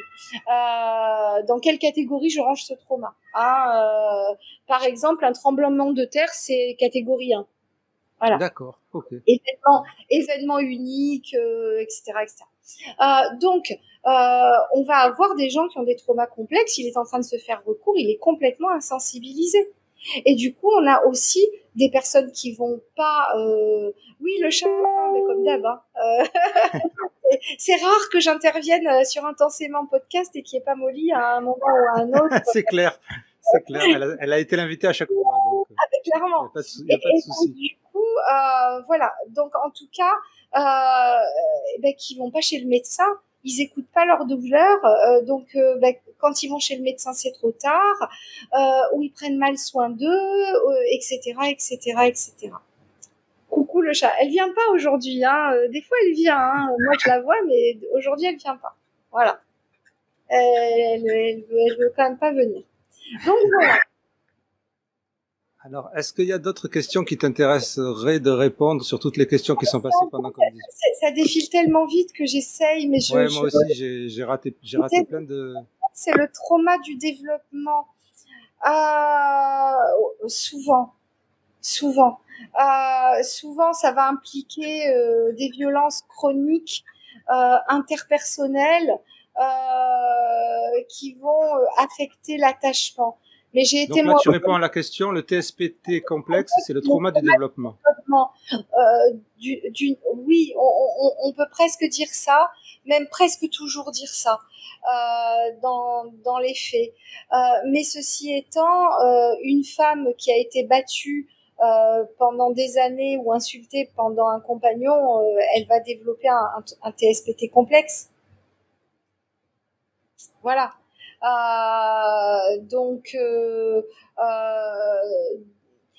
Et puis j'ai été surprise aussi à ne jamais minimiser mes résultats de thèse. La deuxième expérience adverse précoce qui cause le plus de dégâts, c'est les violences émotionnelles par les les enfants du même âge. Voilà. La première alors c'est mon étude, hein, attention, il faut répliquer tout ça. Alors, attention, il y a plein d'études qui disent, qui me donnent raison, hein, mais moi les deux expériences adverses précoces qui donnent les conséquences les plus sévères parmi celles que je mesure, c'est la violence parentale verbale et les abus émotionnels par les pères. Alors, un diagnostic pour les AS, non. Les AS, on les mesure. En fait, les AS, c'est juste, j'allais dire, c'est presque un truc policier. Hein. Ok, t'as été battu, on t'a insulté, etc. C'est vraiment un questionnaire qui va les recueillir, qui va recueillir les expériences adverses précoces, sachant qu'il y a des gens, vous allez recueillir toutes leurs expériences adverses précoces, ils en ont long comme le bras et ils n'ont pas de trauma. Oui. Oui, c'est ce que tu disais, oui. C'est ce que tu disais dans les conférences que tu as fait, c'est ce que tu dis dans ta thèse. Ouais. Exactement. C'est comment vous l'avez vécu. Je sais pas si voilà. Il y a des problèmes de connexion ou de Wi-Fi ou je sais pas. C'est comment on l'a vécu. Oui, c'est ce que tu disais. Vous savez que moi je suis dans le seul immeuble de Nice qui a encore un ADSL. Hein. Et comme c'est un bâtiment historique. C'est intéressant parce que c'était le truc qui m'avait vraiment choqué dans les conférences que tu as fait pour Intensément et dans ta thèse. Donc, c'est que tu disais qu'en fait, ces ACE-là, ces troubles adverses dans l'enfance précoce, ils sont presque aussi lourds quand ils sont verbaux que quand ils sont physiques. Alors, vraiment la phrase consacrée chez tous les chercheurs, et je parle de milliers d'études, hein, peut-être même de dizaines de milliers d'études maintenant, c'est les violences émotionnelles. On aurait tort de minimiser les violences émotionnelles parce qu'elles causent au moins autant de dégâts que les violences physiques. Voilà. Et moi, mon explication sur les violences infligées par les pères d'âge, elle est de dire qu'on peut avoir des enfants. Alors déjà, il y a de la polyvictimisation. Hein. Un enfant qui se vit comme con, moche, inutile, etc. Quand il commence à se faire insulter par un petit camarade à l'école, ben il n'est pas armé pour répondre.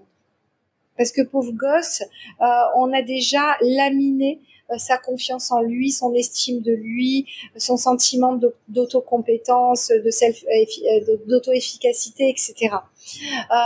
Et puis, au-delà de ça, si cet enfant pouvait encore s'illusionner, parce qu'il ne faut pas oublier que lui, sans parler d'autisme du tout, mais sa théorie de l'esprit, quand il est petit, elle est pas encore développée. Hein, elle finit de se développer vers 8-9 ans, la théorie de l'esprit. Hein. Donc, quand papa ou maman lui dit qu'il est moche et qu'il est gros, il le croit. Voilà.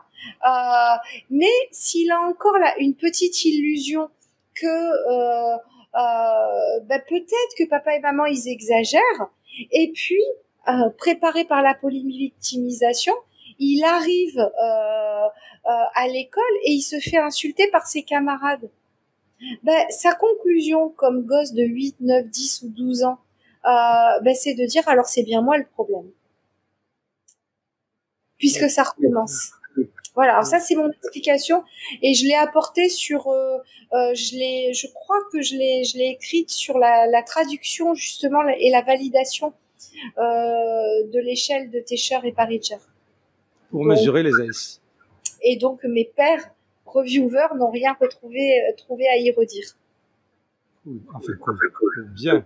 Voilà. Je sais pas si c'est cool comme sujet, mais c'est un magnifique sujet parce que moi je dis souvent à mes patients que ils ont beau être adultes en fait dans ma tête et dans mon cœur je travaille pas avec des adultes, moi je travaille avec des enfants. Oui. Dans mon cœur il y a un grand jardin d'enfants où ils sont des gosses parce que je les aide aussi à se rappeler de comment ils étaient gosses et à quel point les victimisations qui ont été subies, ils les jugent en tant qu'adultes, mais en fait, je leur rappelle comment en tant qu'enfant ils les voyaient. Et un enfant, il se dit, si maman elle me dit que je suis grosse et que je suis moche et que je suis nulle, eh ben c'est vrai, et c'est que je fais pas assez d'efforts. Voilà. Mais ce que tu dis aussi, ce qui est intéressant, alors j'attends qu'il y ait d'autres questions qui peuvent t'intéresser à répondre, donc je follow up ce que tu dis. Ce que tu disais dans la conférence et dans ta thèse, ce qui est intéressant, c'est que donc, ce que un peu tu as évoqué tout à l'heure, c'est pas parce qu'on a ces ACE-là qu'on a forcément par la suite un trouble du stress post-traumatique. C'est pas des trucs obligatoires. Mais regardez, quand je vous parlais du fameux TSPT-C, en fait, dans les études, et notamment des études de Cloître, qui est pionnière, elle a créé une psychothérapie qui est validée. Je suis en train de l'étudier, donc j'en parle pas pour l'instant. Mais elle rapporte que parmi les victimes d'adversité précoce, seulement 3,8 des adultes, et on est sur des échantillons représentatifs, développent un TSPT complexe. Donc, le TSPT complexe, il concerne, c'est un peu comme le HPI, avec 1% de plus, quelques, il concerne très peu de monde. Mais le TSPT tout seul, c'est pareil, c'est aussi rare. Oui. Donc, c'est-à-dire que tous les gens, excusez-moi parce que je vais dire quelque chose de provocateur, donc ça veut dire que tous les gens qui disent, quand j'étais petit, on m'a harcelé, quand j'étais petit à l'école, on m'a bullying et tout ça. Donc forcément, j'ai un trauma à cause de tout ça. Non. Pas forcément, ça dépend comment ils l'ont vécu déjà. Mais alors, ils ont beau ne pas avoir de TSPT complexe au sens de ce fameux diagnostic avec 6 critères, mais ils peuvent avoir un trouble traumatique du développement chronicisé. Voilà. Mais le authentique, le TSPT-C, j'en ai eu une dizaine ou une quinzaine en 6 ans. Voilà. Mais à tout le monde, je dis moi-même TSPT-C, parce que ça permet de se comprendre. Excusez-moi, parce que en fait, on peut pas classer je vais reprendre cette histoire du harcèlement à l'école.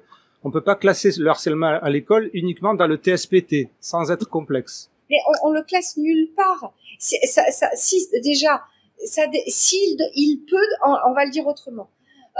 Les abus émotionnels et physiques par les pairs sont des expériences adverses précoces qui peuvent déboucher dans l'enfance et à l'âge adulte sur un trouble du stress post-traumatique plus ou moins complexe. C'est clair? Oui, peut-être. Et là, il y a Kim qui enchaîne, si tu veux répondre à sa question.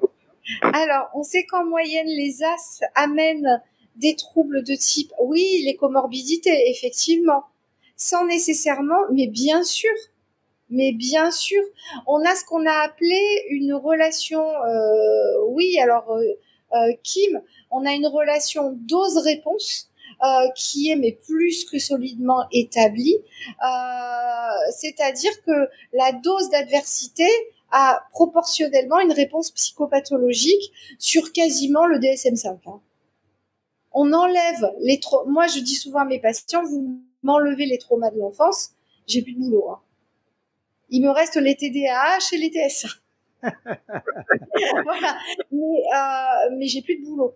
Et cette relation dose-réponse, si on prend le fameux score de multiplicité, qu'on peut calculer aussi avec le questionnaire MAS et que donc j'ai calculé, le score AS, où on met, c'est un score sur 10, mais il y a que 10 As qui sont mesurés, il y en a 30 ou 40 des As, hein.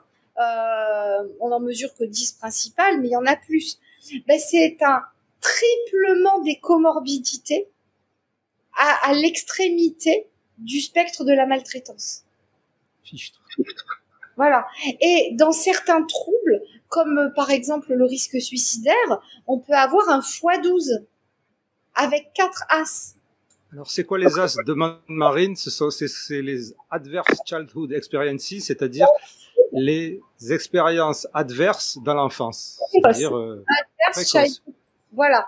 Et dans celles que moi j'ai mesurées, j'ai mesuré la violence verbale parentale, la violence émotionnelle parentale, les abus physiques, enfin la maltraitance physique parentale, les abus sexuels, peu importe par qui ils sont commis, mais dans les 18 premières années de vie, la violence émotionnelle par les pères d'âge, la violence physique par les pères d'âge, être témoin de violence sur ses frères et sœurs, être témoin de violence entre les parents et la négligence émotionnelle, la négligence physique.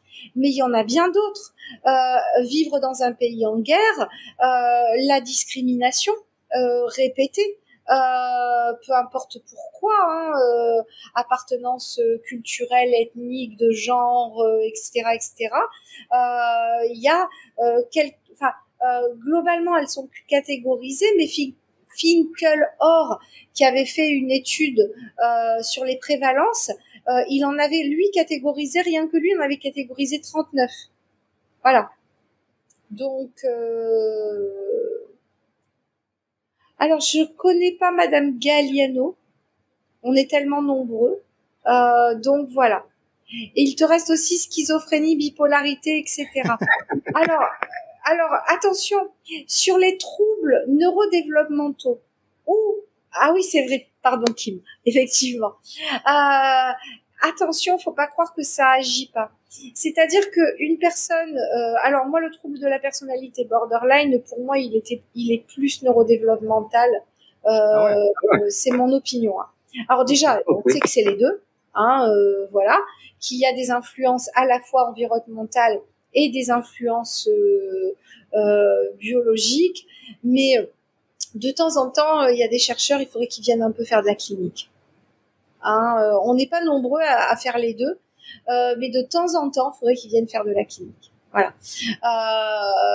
Et ça changerait pas mal leur perspective et la manière dont ils posent leurs hypothèses aussi. Hein. Excusez-moi, donc ça signifierait, ce qui est possible, que ça serait un trouble du neurodéveloppement féminin, presque, puisqu'il est principalement féminin, non? Ah non, enfin oui, il est essentiellement féminin, mais c'est des biais de genre qui fait qu'il est rarement dit. On peut discuter de ça après, tu vois. Enfin, on peut en discuter maintenant parce que malheureusement, je viens d'apprendre que dans l'appli que j'utilise maintenant, on va devoir terminer d'ici 25 minutes. Ok, bah oui, j'ai faim en plus. Hein. Ça tombe bien. Donc ça tombe bien.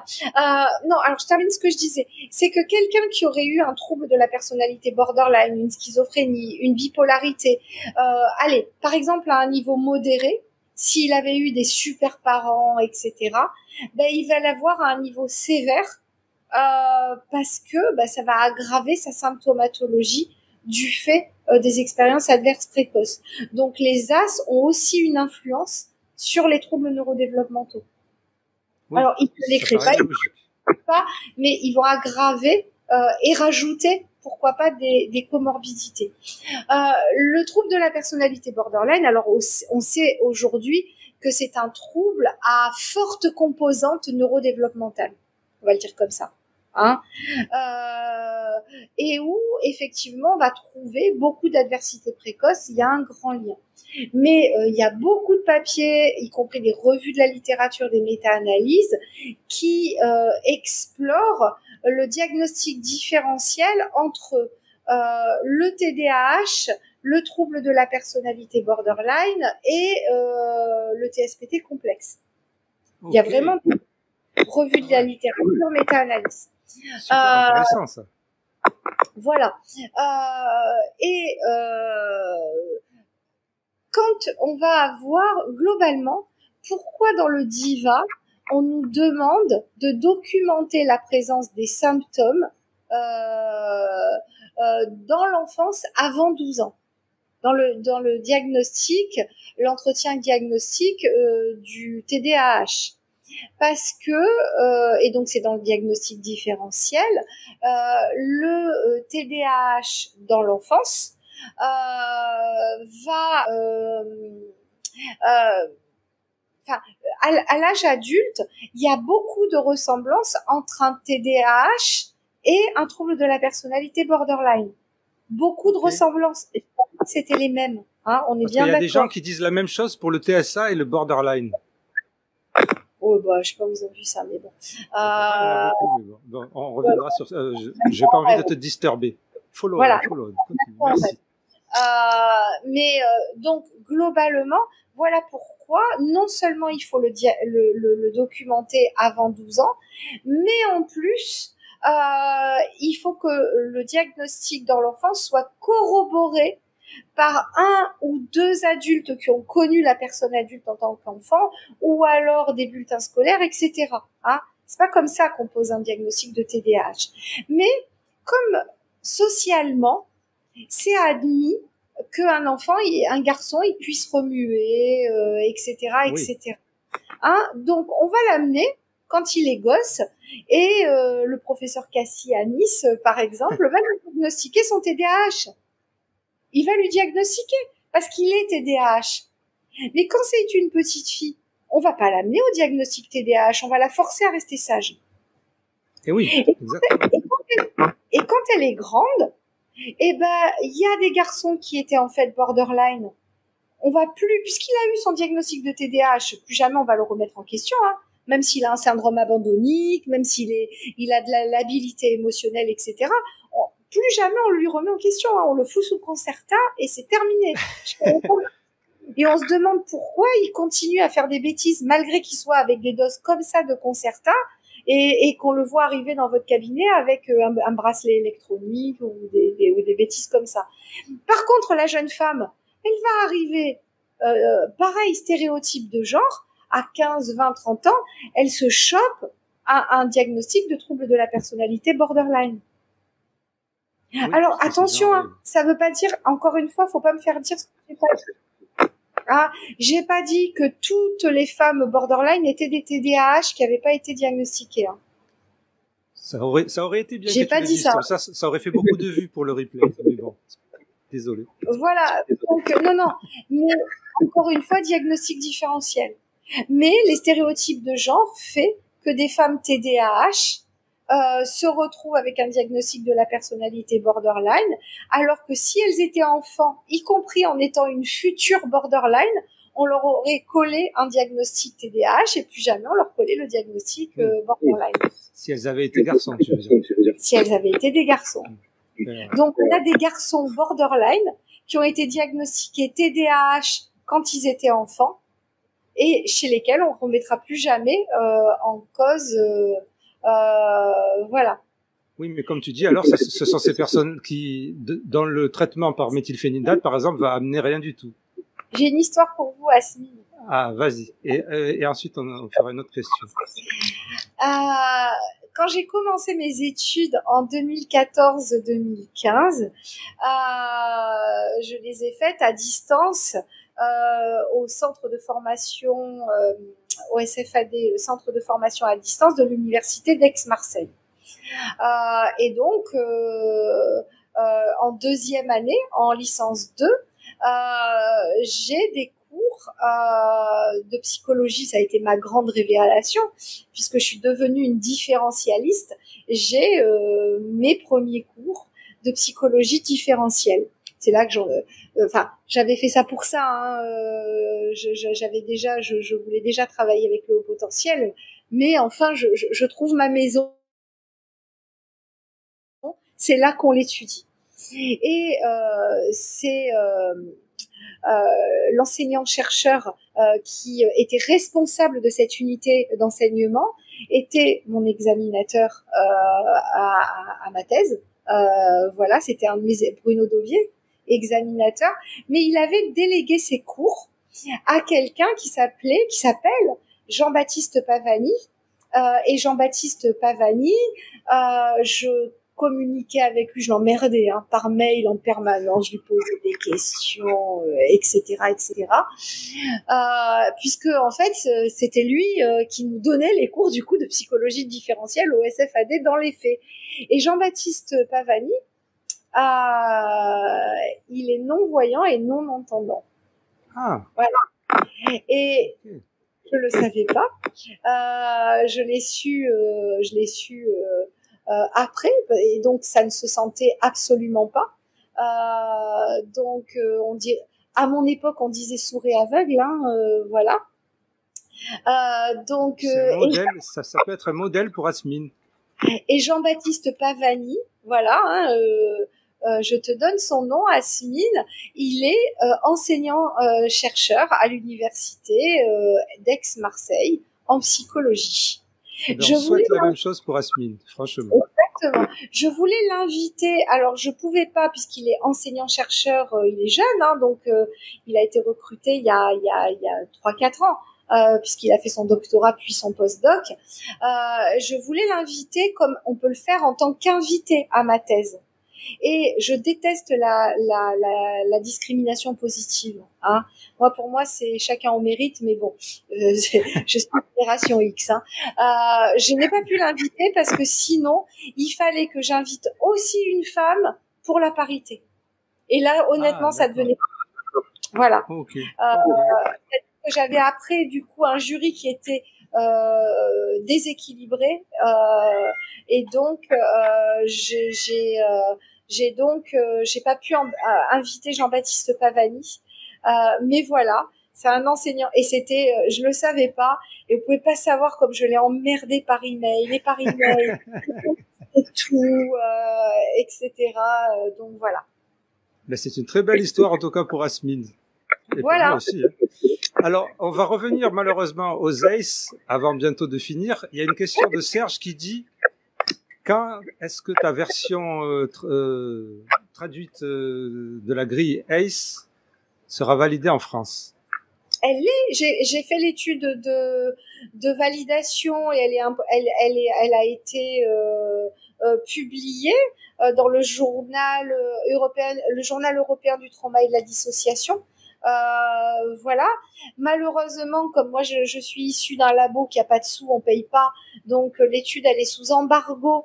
C'est ce qui veut dire qu'elle est donc payante pour que les gens y accèdent.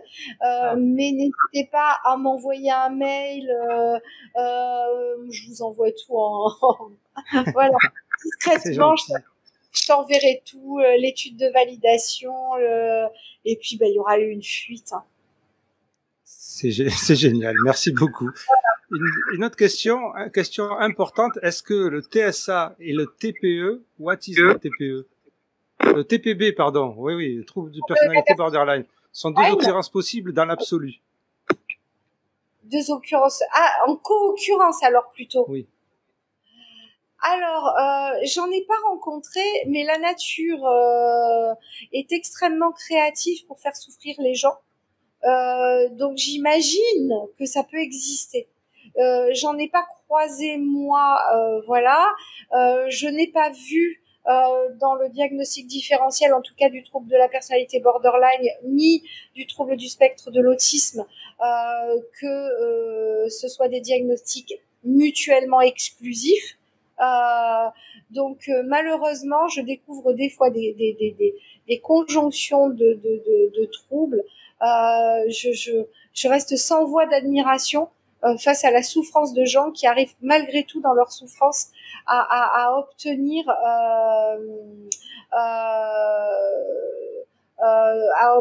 enfin malgré tout qui ont des moments de vie. Hurluberlu. Oui, Jean-Baptiste Pavani, je crois, enfin je crois, voit des ombres, mais pas plus, mais en tout cas, il n'entend pas. Voilà. Mais il travaillait en braille.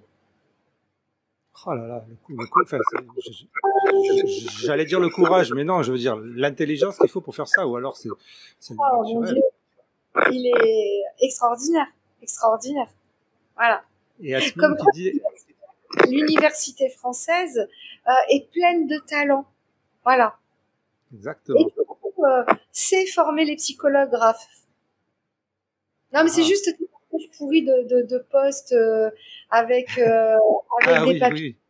Avec des papiers tout aussi pourris, mal écrits, enfin voilà, des gens qui ont jamais mis les pieds dans un et qui enfin on peut les démonter ligne par ligne sans être corporatiste, mais bon.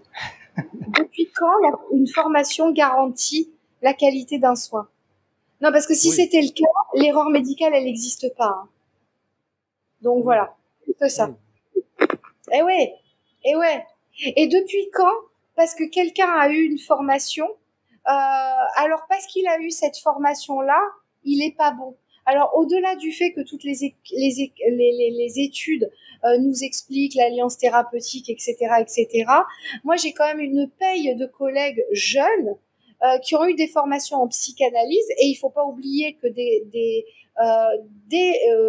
vraies thérapies psychodynamiques ont été validées aux États-Unis. Parce qu'elle ressemble énormément au TCC.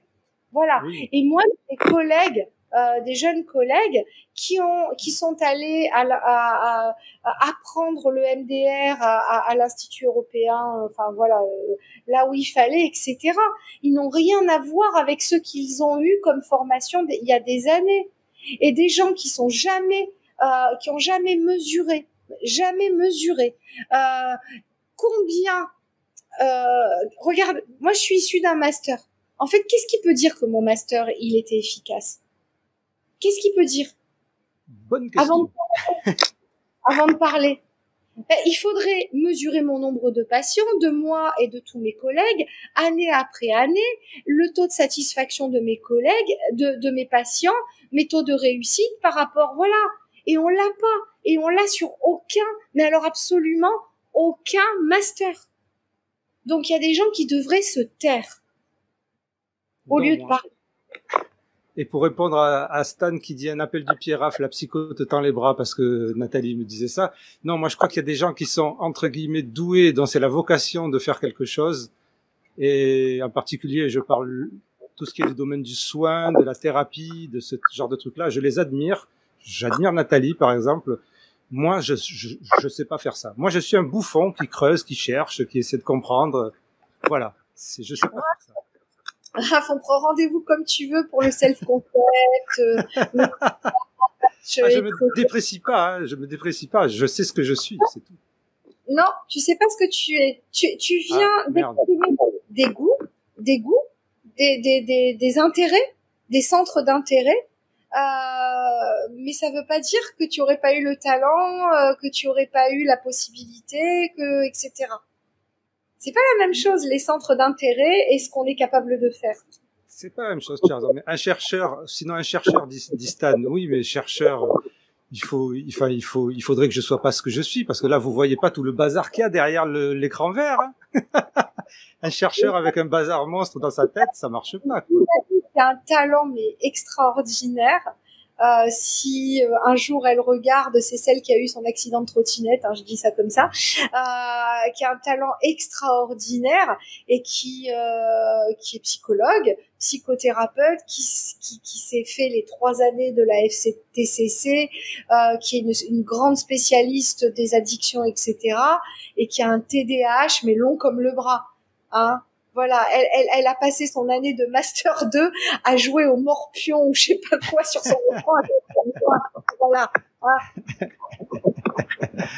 Et oui, je vous lis. Vous savez que vous pouvez être exclu pour des commentaires comme ceux que vous faites. Hein. Je vous lis. Bon, il nous reste que 4 minutes, malheureusement. Et comment pourrait-on conclure ? En tout cas, ça m'a vraiment fait plaisir de passer ce moment avec toi. C'était vraiment excellent. J'aurais aimé en faire 4 heures, 5 heures, mais moi aussi, je suis fatigué et toi, t'as faim. Alors, ce que je vous propose, alors déjà, je vous remercie à tous pour votre gentillesse, pour votre curiosité intellectuelle, votre immense intelligence qui vient là pour remettre en cause, en question des concepts, etc. Et ma question, allez, voilà, donc je vous remercie. Et si Raph est d'accord, tous les 2 mois, on se refait ça. Ah, génial, je suis entièrement d'accord. Comme ça, on parlera de la surgency et de la dernière question d'Asmine. Ça sera génial. Sauf si tu veux y répondre en vitesse. La question d'Asmine. Alors, la question d'Asmine, c'est est-ce que les violences éducatives, genre le fait qu'on criait dessus en milieu spécialisé parce que t'es pas que aveugle, mais n'avait pas visiblement pas capté les profs, genre on me criait dessus, cause problème de coordination, de concentration, d'agitation motrice. Et moi, je suis pas concerné par les stéréotypes de genre sur le domaine. Les comportements liés à mon autisme, je suis toujours Asperger sans concession. Est-ce que ça peut être considéré comme un ACE? Ouf. Alors, mais oui, bien sûr. Mais oui. Ce qu'on fait. Moi, j'ai eu un patient qui était non entendant, pardon. C'est horrible ce qu'on vous fait vivre avec des handicaps sensoriels. Mais bien sûr que Asmine, c'est des expériences adverses précoces. On n'est pas forcément obligé de. D'abord, oui, les violences éducatives, j'aurais pu bon, on aurait pu parler des violences médicales aussi, hein, pour les femmes, des choses comme ça. Mais oui, bien sûr, Asmine, et ça peut expliquer les problèmes de coordination, de concentration, d'agitation motrice. Oui, à cause de l'anxiété complètement dingue, dans laquelle ça doit te. Voilà. Ok. Il y a eu des coupures chez moi. J'espère qu'il n'y a pas eu des coupures chez les followers. Mais oui. Oui, on peut se dire au revoir. Comme ça, on parlera de la surgency vraiment bien plus tard. Hein. Alors juste, je sais pas ce que c'est, mais justement, vous m'expliquerez la prochaine fois si j'ai pas le temps. Voilà. Moi aussi, je savais pas. J'ai découvert ça justement grâce à Autotofre justement. Ok. Et ben, on se prend, Raph, il va voir, je sais pas, le 2e mardi tous les 2 mois. Non, mais ça serait génial et je te remercie pour la proposition. En tout cas, franchement, vraiment, c'est super. Voilà. Merci beaucoup. Bon, ben, à tout le monde, merci Nathalie et merci à tous et à tous. Toutes. Je te laisse couper. Ciao. Ciao.